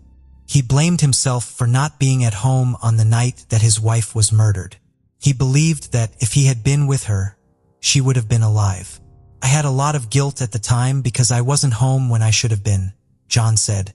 In February 1980, Evelyn's body was taken back to her hometown in Chilliwack and she was buried there. After the burial, some of Evelyn's family members blamed John for her death. Others even assumed that he killed her. It was all too much for the heartbroken John to bear, and he sank into depression. The whole tragedy caused a significant change in his character, and to deal with the pain, he began drinking and taking drugs. He also eventually moved permanently to England. "From that moment to today, I've been a different person altogether because it changed the way I look at life," John said. "It changed how I feel about other people because I was very trusting before. Now I'm not," he added. 2 months after the death of Evelyn, in March of 1980, detectives suddenly got a lead in the case. Here is what happened. A woman was sexually assaulted and almost killed in Volusia County. This is an area which is about a 4-hour drive from Miramar. The assailant was soon identified as a 33-year-old man by the name of Ronald Richards. Upon further investigation by the police, it was discovered that Ronald was living in Miramar. Due to this, Volusia County officials reached out to the police in Miramar to assist them in apprehending him. Ronald was eventually arrested and convicted of attempted murder and sexual assault. For the crime, he was sentenced to 50 years in jail. Miramar police, however, couldn't help but notice the similarity between Evelyn's murder and the crime Ronald committed in Volusia County. They began to suspect that he was also Evelyn's killer. It seemed very likely because he lived only 12 houses away from Evelyn and also had a weird habit of jogging at night. A closer look also revealed that he had a dark past. Back in 1975, before the Volusia County case for which he was jailed, he was convicted of manslaughter against his girlfriend. For the crime, he spent 4 years in a prison in Ohio and was released on parole in 1979.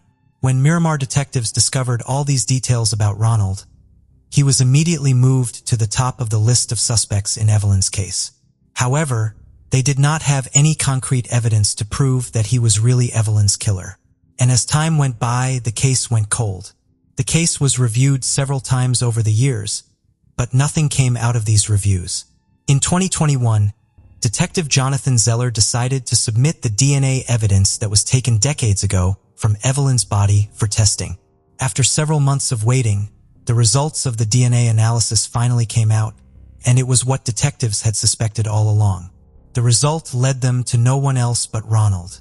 It was a major breakthrough, and detectives were elated that the case was finally solved.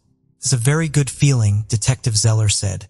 "It's also a good feeling for everybody that was involved in this case. For the family, in particular, for Evelyn's husband," he added.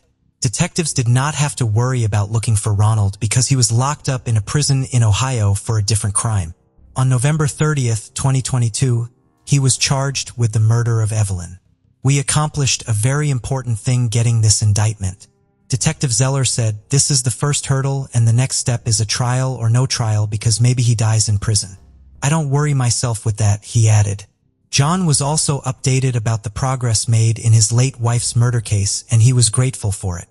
At almost 80, he had given up hope that the case would ever be solved. Despite the fact that Evelyn's killer was finally found, the pain her death brought remained with him.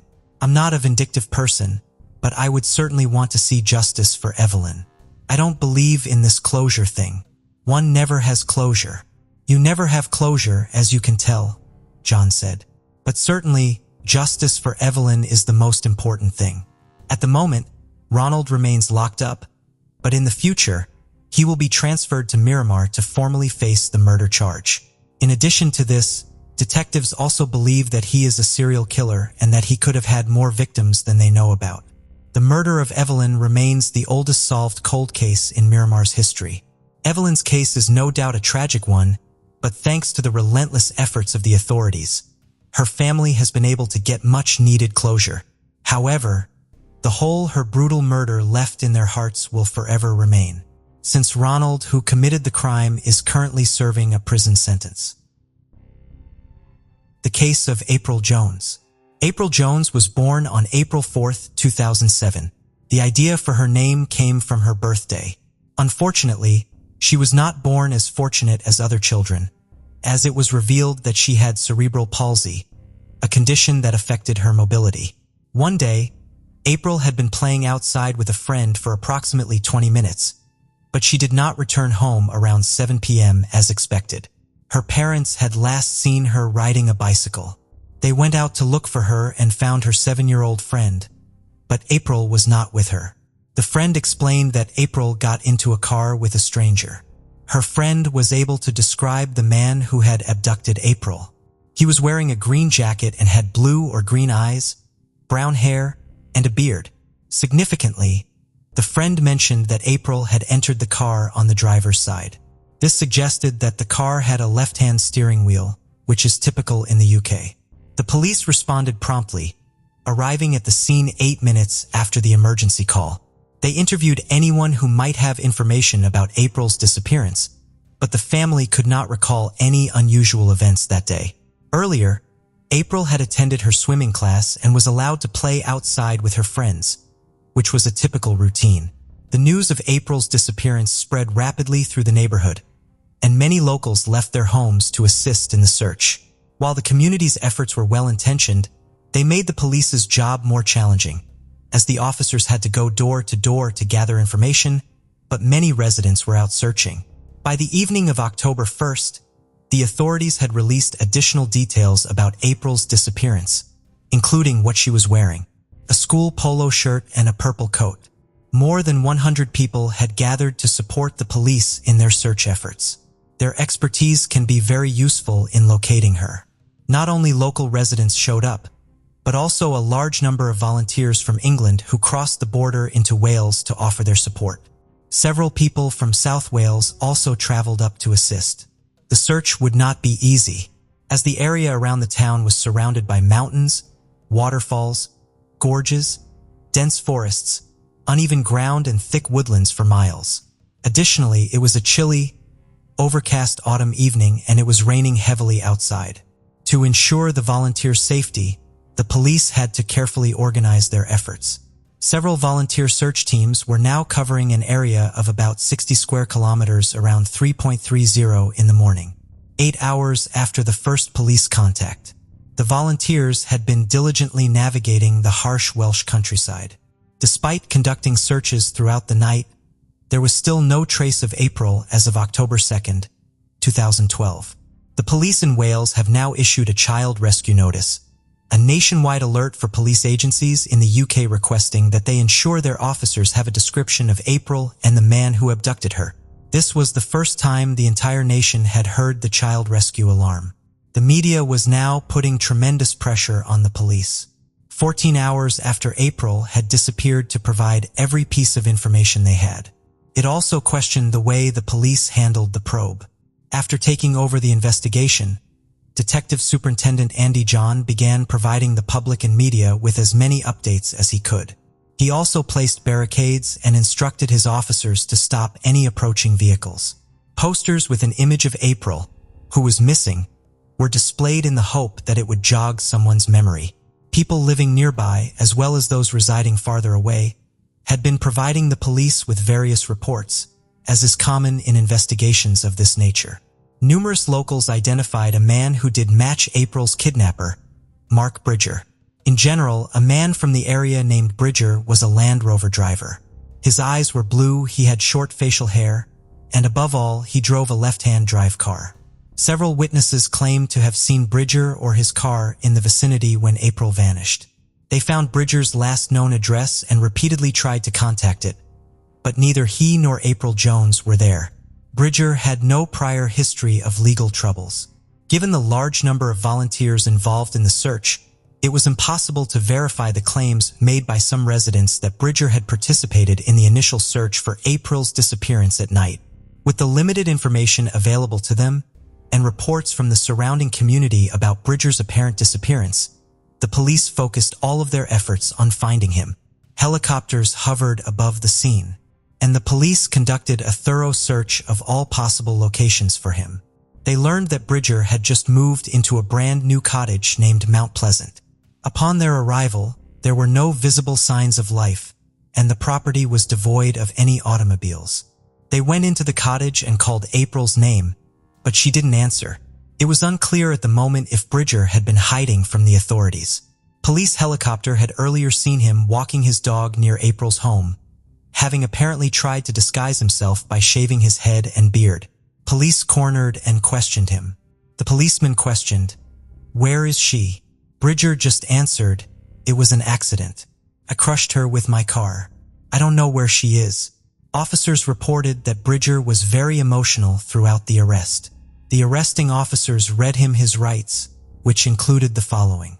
"You do not have to say anything, but anything you say may be used as evidence." Oddly enough, Bridger was eager to converse, though he was not required to speak. The officers reiterated that he was free to do so. He informed them, "I've been looking for her all day and night on foot. My car is in the garage. It is a left-hand drive Land Rover Discovery. I didn't abduct her. I tried my best to revive her, then panicked. I only knew her name this morning, when I saw the news on the television. I just wish I could remember where I'd put her. There was no life in her. She was just on the seat. I want to say sorry to the family." They took Bridger to the closest police station. In the meantime, back in April's hometown, police units, search teams, volunteers, and mountain rescuers kept searching every square inch of the Welsh countryside for April. Still, despite everyone's best efforts, they were unable to locate her. Along with the emergency services staff who worked just as hard and determinedly, hundreds of volunteers from across the nation stayed out all night, slept for a few hours, and then resumed their search. The police had received over 600 texts from people volunteering their services and proposing locations to search. Because of this, the police had a large number of volunteers to assist them in their search. And because of their local expertise, they were able to check over 20 distinct areas extensively. The people can occasionally obstruct this kind of investigation. Still, local expertise is essential in remote places like this one, and the police needed all the assistance they could get. At this point, detectives had taken Mark Bridger into custody and were questioning him. Unusually for a man of his standing, he spoke without hesitation.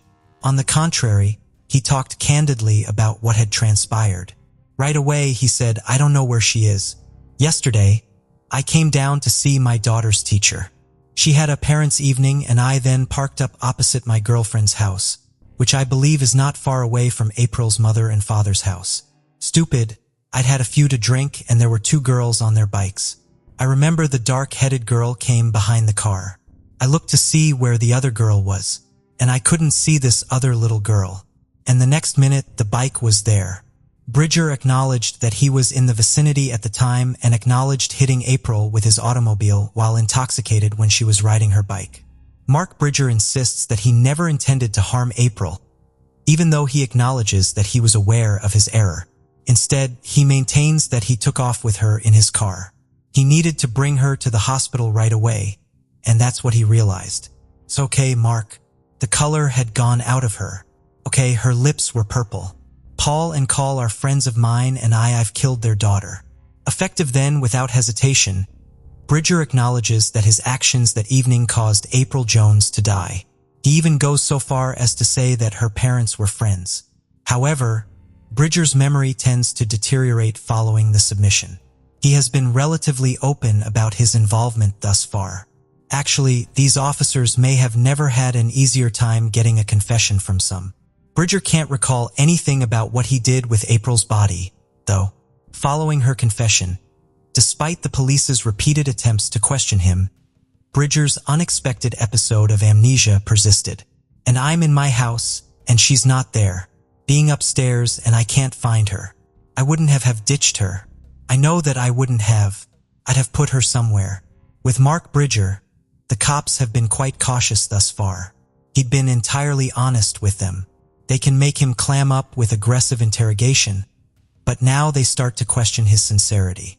The police were aware that there was very little likelihood that Bridger's memory would be blank at the critical moment when April's body vanished. The pressure increased as the cops questioned him, even though it is evident that he was lying. He persisted in telling his story and got even more upset. In fact, the cops started to wonder if April was dead at all. Was there anything that Mark Bridger was saying that they could genuinely believe?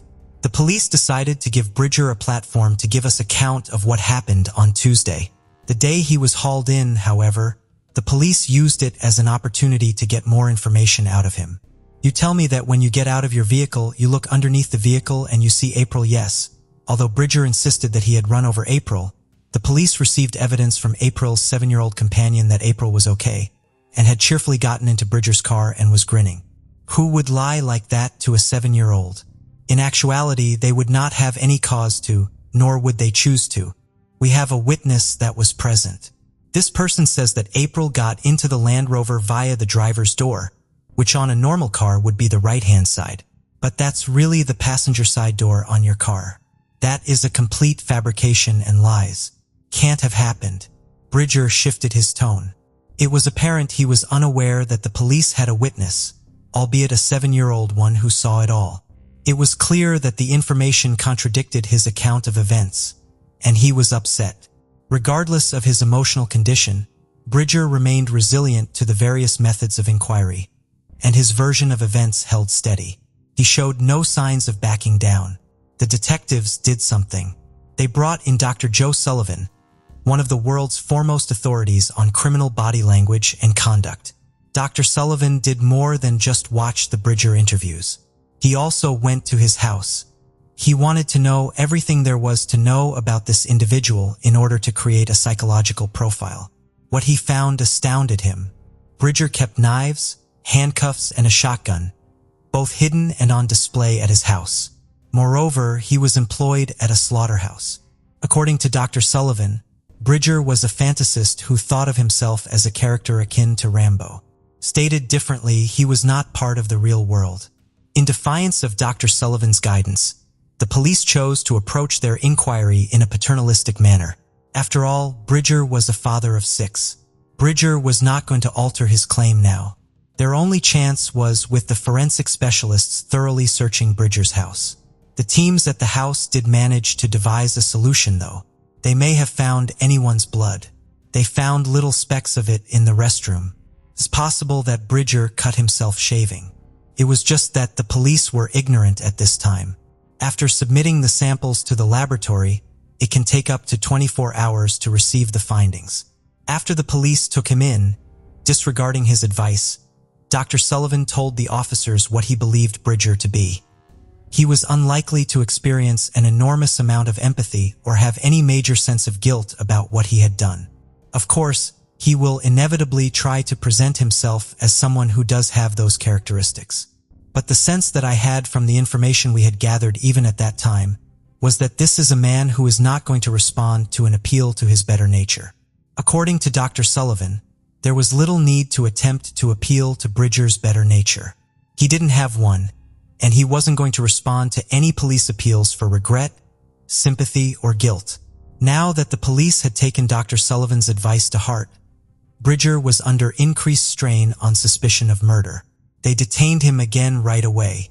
It was a shocking shock. Bridger turned completely pale. The police had also found explicit photos of children on his laptop. The reason for his second arrest was that he had offensive pictures of kids. The net was getting closer. Bridger now thought the police had more information than they had disclosed. April's parents were unconcerned, even though Bridger seemed to be losing control of the situation. 3 days after April had disappeared on that fateful Monday night, that the police had given up on locating April alive. It's not an abduction case anymore. It's a murder. Naturally, the police kept this knowledge from Bridger. Still, they also made the decision to advise the numerous volunteers who had put in a lot of effort to locate April that it was time for them to head home and leave the situation to the experts. This suggestion met with stiff resistance as hundreds of exhausted volunteers, many of whom were crying. As they departed the site, they had little to show for their efforts. On Friday, For days after April's disappearance, police search teams were out in full force, scouring the area for any clues. Forensic investigators found no proof that Bridger had killed April. Importantly, there was also no evidence supporting Bridger's account. Inspection of his vehicle, a Land Rover, revealed no marks, blood, hair, or skin, contradicting his claim that April's body should have left scratches or traces inside the car.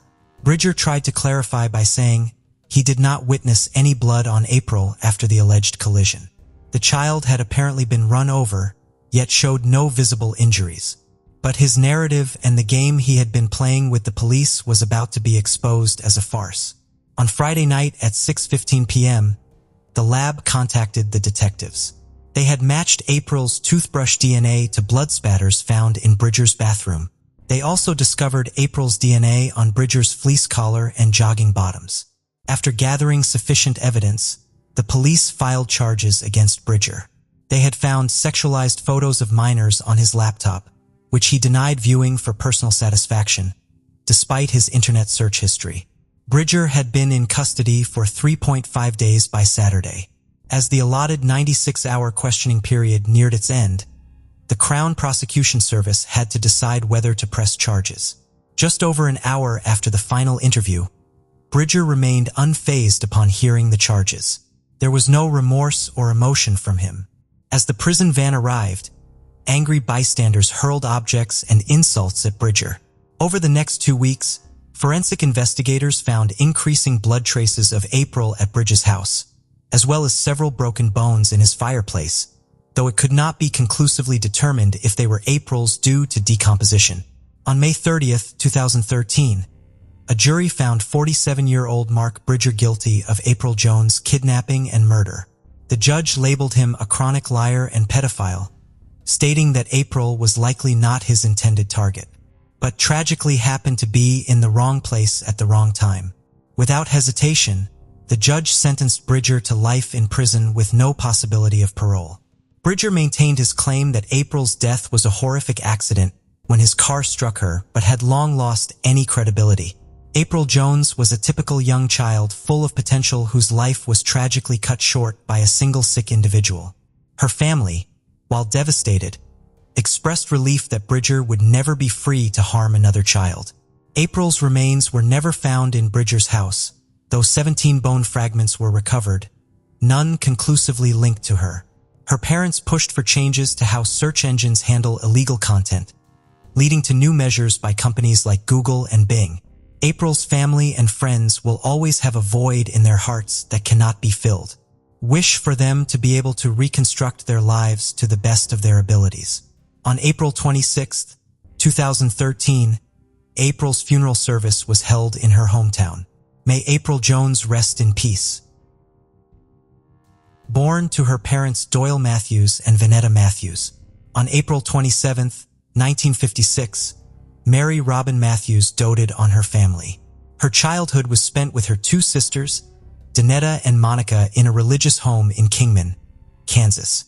Robin, who preferred to be called by her middle name, was known as a vivacious and carefree girl who was beautiful inside and out.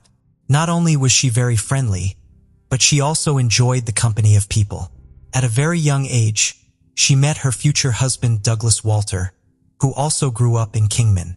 In 1974, the couple got married, and Robin officially became Mary Robin Walter.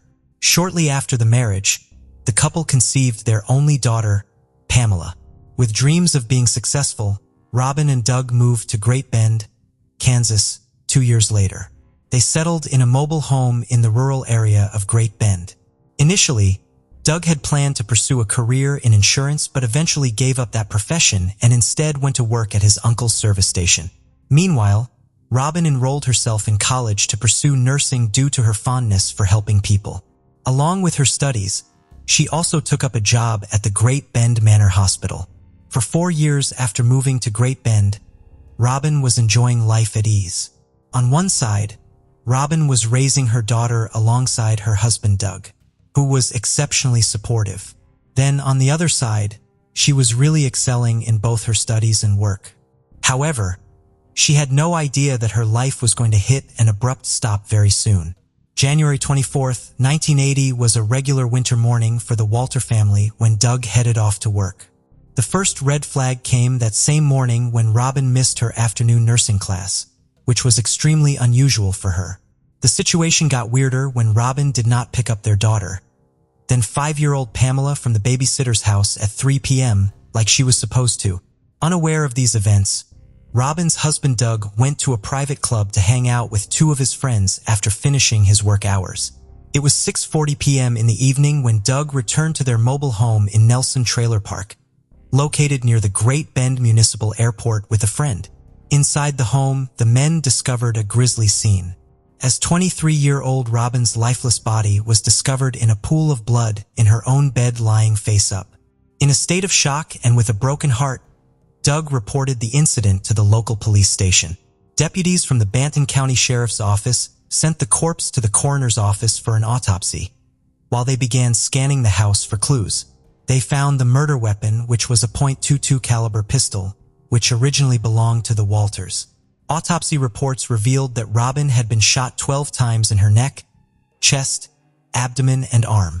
It was concluded that the gun was loaded and emptied twice during the shooting. When Doug was questioned by police regarding his assumptions about the person responsible for his wife's death, he could not come up with an answer. He was unable to think of someone who could be so cruel to Robin, who was loved by everybody. He also let the investigators know that due to their living in a safe neighborhood, they never locked their doors and always left the keys in the car. They could have never anticipated the evil that was lurking around the corner. The investigators were also baffled by the apparent lack of motive for the murder, as there was no evidence of sexual assault or robbery in the home. After a thorough investigation, detectives zeroed in on a person of interest but could not make an arrest due to the lack of evidence. But they did not publicly name the suspect at the time. Therefore, the case went cold, and remained so for over 40 years while Robin's family mourned her loss. For decades later, in April 2022, while recovering from COVID, Detective Sergeant Adam Hales from the Barton County Sheriff's Office reopened the Gold case. After taking a fresh look at the case, Detective Hales discovered some incriminating information, some of which had been overlooked in the original investigation and some of which was added at a later date. As additional investigators joined Detective Hales on the case, the team started interviewing multiple witnesses across the country who were involved in the original investigation. The Kansas Bureau of Investigation also joined to assist in the investigation.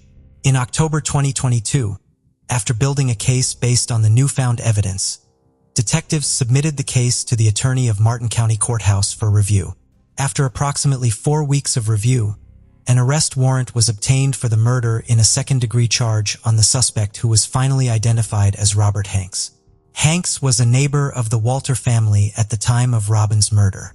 It was still not clear why Hanks became a person of interest in the first place, but he definitely had a long criminal history.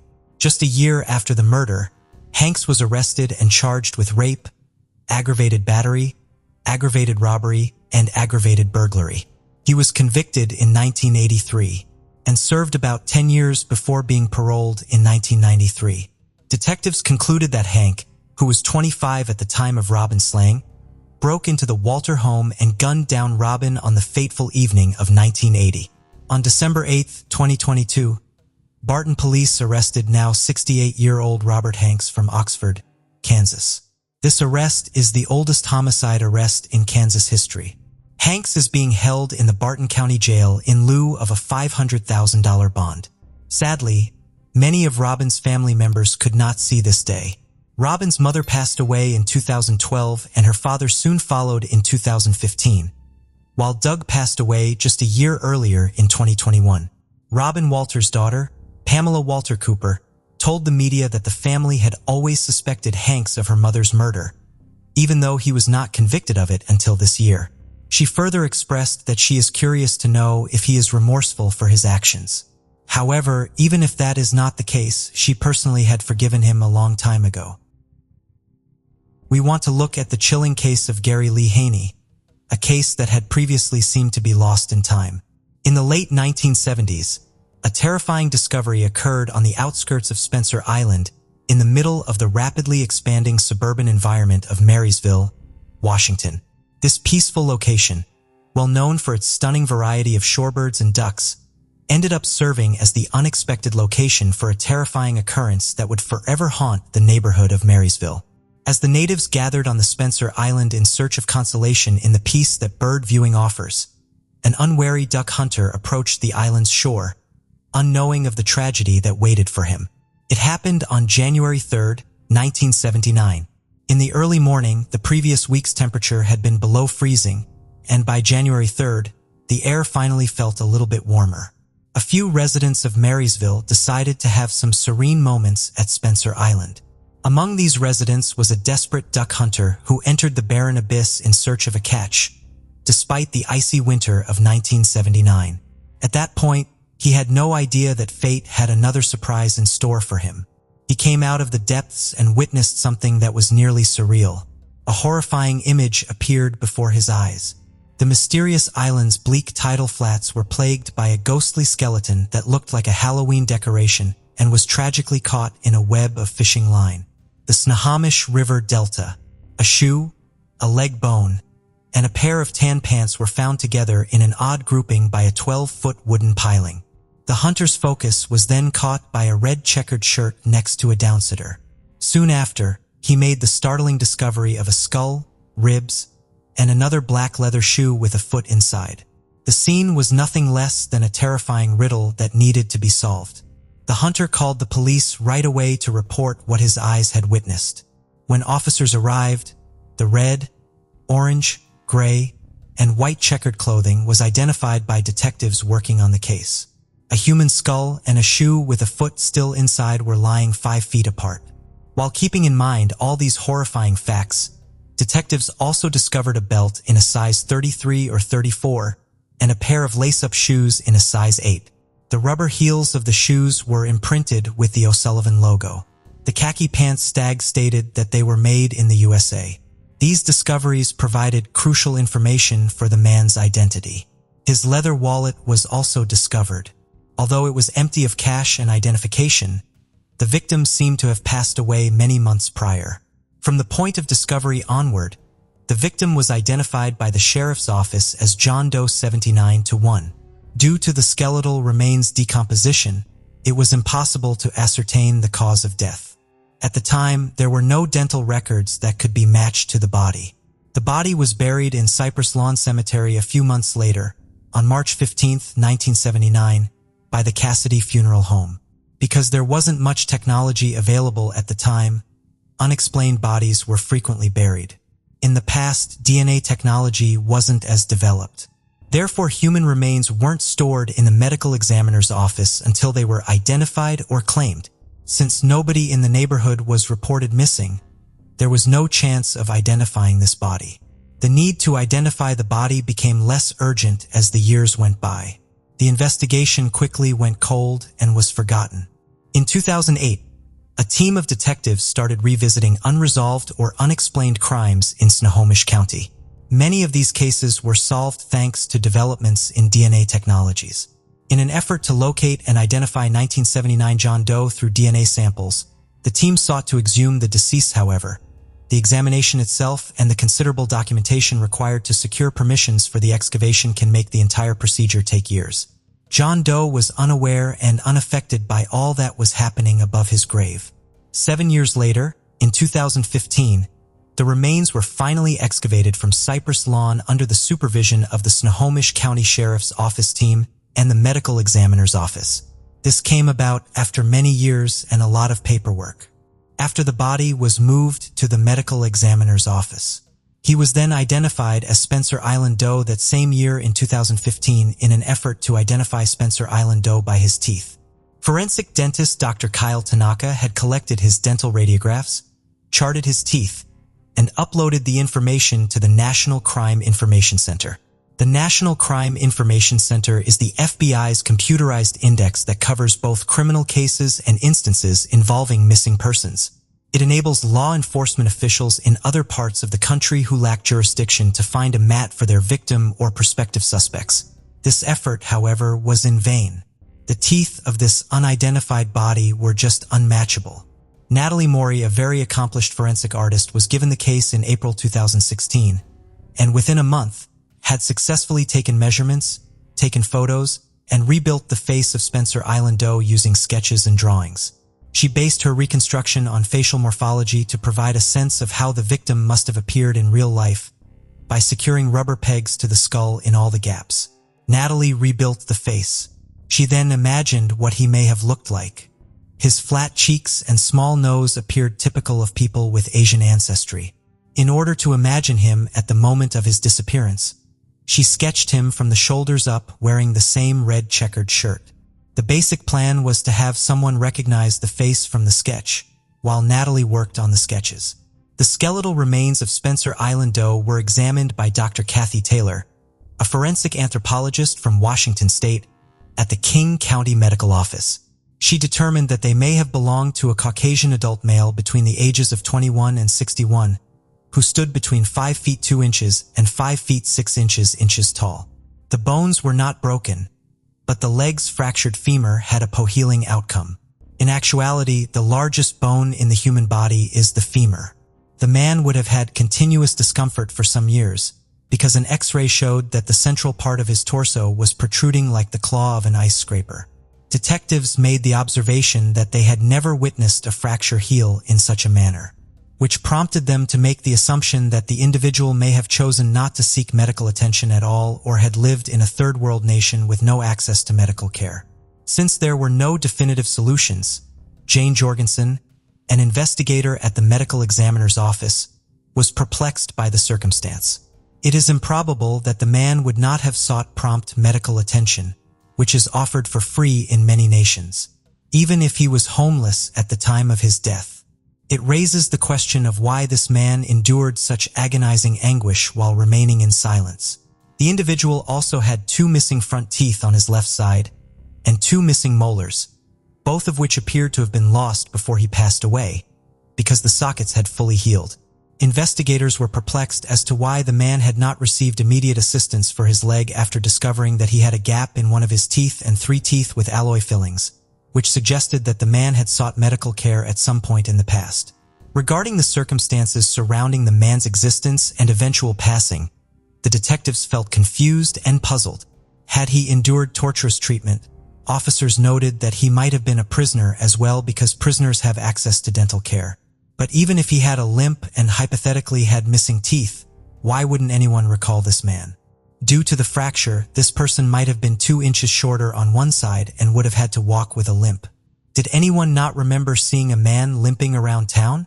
After much publicity, a former police officer from the 1970s reported to the police that he remembered seeing a man walk with a limp in the town in the late 1970s, but he couldn't remember his name. This provided access to medical records, but there was a significant age of ambiguity. He might have been a fisherman, and he might have either perished or been buried at sea by his companions. In September 2018, the University of North Texas Health Sciences Center received a portion of the victim's femur. It was then subjected to additional DNA extraction testing and uploaded to CODIS, a database used by the FBI to identify samples based on forensic genealogy. The institution was able to obtain mitochondrial DNA and SDR pictures in March of the following year. But because there were no matches, the results were inconclusive. The officers persisted nonetheless. They simply had to come up with alternative ways of identifying Spencer Island Doe. By 2018 and 2021, using a combination of circumstances, including short tandem repeat testing and dental records, the Snohomish County Medical Examiner's Office investigators ruled out a number of missing people as probable matches. They did, however, begin a collaboration with Offermink in 2021 to develop a sophisticated DNA profile that may be utilized for investigative genetic genealogy to solve their and resolve cold cases. Through this collaboration, a number of unsolved cases have been successfully identified and solved. By January 2021, Offermink had received a portion of the femur for DNA extraction. DNAsolves.com provided funding for the entire endeavor, in the anticipation that the technology will one day lead to the identification of the Spencer Island John Doe. In other words, it made it much simpler to narrow down probable descendants when the search was reduced from 1,000 persons to 100. A DNA profile was successfully created in May 2021, and the collected DNA was sufficient for forensic gray genome sequencing. Spencer Island doe's race was finally verified as being Caucasian. Anyone trying to trace their own family history or locate long-lost relatives follows this same procedure. Investigating police constructed family trees from numerous stop matches and discovered a male who had gone missing in Everett, Washington in the late 1970s. Finally, the Spencer Island John Doe was identified. He went by the name Gary Lee Haney. The 29-year-old had vanished in the late 1970s, but either no one reported him missing or the records were mismanaged. In any case, the skeletal remains now had a name thanks to the DNA match with his half-sister. The chief medical examiner formally identified the descendant as Gary Lee Haney on February 10, 2023. The cold case was ultimately solved after 44 years. On September 23, 1950, Bernice Schaefer, Gary Haney's mother, gave birth to him. When Gary was still a little child, Bernice divorced his father and remarried in 1955 to an Air Force officer by the name of Sheldon Haney. Gary was adopted by his stepfather, who also legally altered his middle name. This young man and his parents were able to explore the globe. Gary was a fan of the Beatles and reportedly had excellent hand-eye coordination when playing the piano. Famed Gary's 71-year-old cousin assisted in putting together a variety of recollections and details regarding Gary's life. He maintained records for the large, dispersed family. A couple black and white pictures showed the dark-haired Gary clutching a large dog's leash. His mother is with him and wearing a stylish outfit, and his stepfather is dressed well. The images depict the boy's life, including a photo from his school. The family relocated to New York from Kansas. The Haneys were always away when the family would gather for a celebration every year. Thane has a faint recollection of Gary behaving slightly differently because of some sort of mental condition. The youngster actively hallucinated as an adult, which may have been caused by schizophrenia, but it also could have been autism. Gary's biological father, Joseph Candamati, passed away at the Missouri Veterans Hospital when Gary was 16 years old. 3 years later, his mother passed away. Gary Haney never got to meet his half-siblings neither. His stepfather likewise completed his military service and began working as a commercial pilot for Boeing when Gary's real parents passed away. From the early 1970s through at least 1990, Sheldon Lee Haney resided in the Everett, Washington area. Gary may have lived with his stepfather since he was the only living relative he had. Sheldon Haney occasionally had a wandering lifestyle after retiring. He liked traveling by road to Bayo, California in Mexico during the winter, although it's obvious that he had little responsibility. Perhaps the weather was too cold for the man. Is it possible Gary was an independent? Thane then recalled that his uncle had visited him in Texas somewhere in the middle of the 1980s. His nephew, Gary, was never brought up or addressed by him. According to certain documents, Gary was residing in a boarding home, and according to Social Security, he passed away on Christmas Eve in 1976. However, given that no living relatives listed him as dead, disputed this fact. Investigators suggested that Sheldon and Gary may have quarreled or that he may have moved out on his own. In any event, Sheldon Haney couldn't locate his grown-up stepson. However, it should be emphasized that the paper record-keeping back then was not as comprehensive as it is now. Recent investigators who looked into the matter did not discover a missing person report. As a result, it's likely that the documents were misplaced before being converted to digital format. Sheldon Haney passed away in 1997 without knowing where his stepson was. Despite careful examination, after so many years, there was still no conclusive proof of foul play. Their research led detectives to the conclusion that Gary might have been carried away by the river current and eventually ended up where he was discovered, or he might have drowned close to where he was discovered, with suspected explanations ranging from drowning to a head injury, or a medical issue. The precise cause of death is still shrouded in mystery. Thane has no idea what his cousin looked like as an adult other than the pictures from their childhood. He planned to erect a monument or gravestone where Gary was discovered. It seems that after 44 years of detours and turns, the answers to this case have only raised new queries. What specific details surround Gary's passing? There was no known cause of death and no hint. The Spencer Island Doe at least have a name and some sort of resolution. Thank you for joining us on this journey into the depths of unsolved mysteries. Cold cases not only challenge our understanding of the past, but also ignite our curiosity and determination for answers. Remember to subscribe to stay updated on our latest investigations. And if you have any information regarding the cases we've covered, don't hesitate to reach out. Together, we can shed light on the shadows of the past and bring closure to those who seek it. Until next time, stay vigilant, stay curious, and never stop seeking the truth.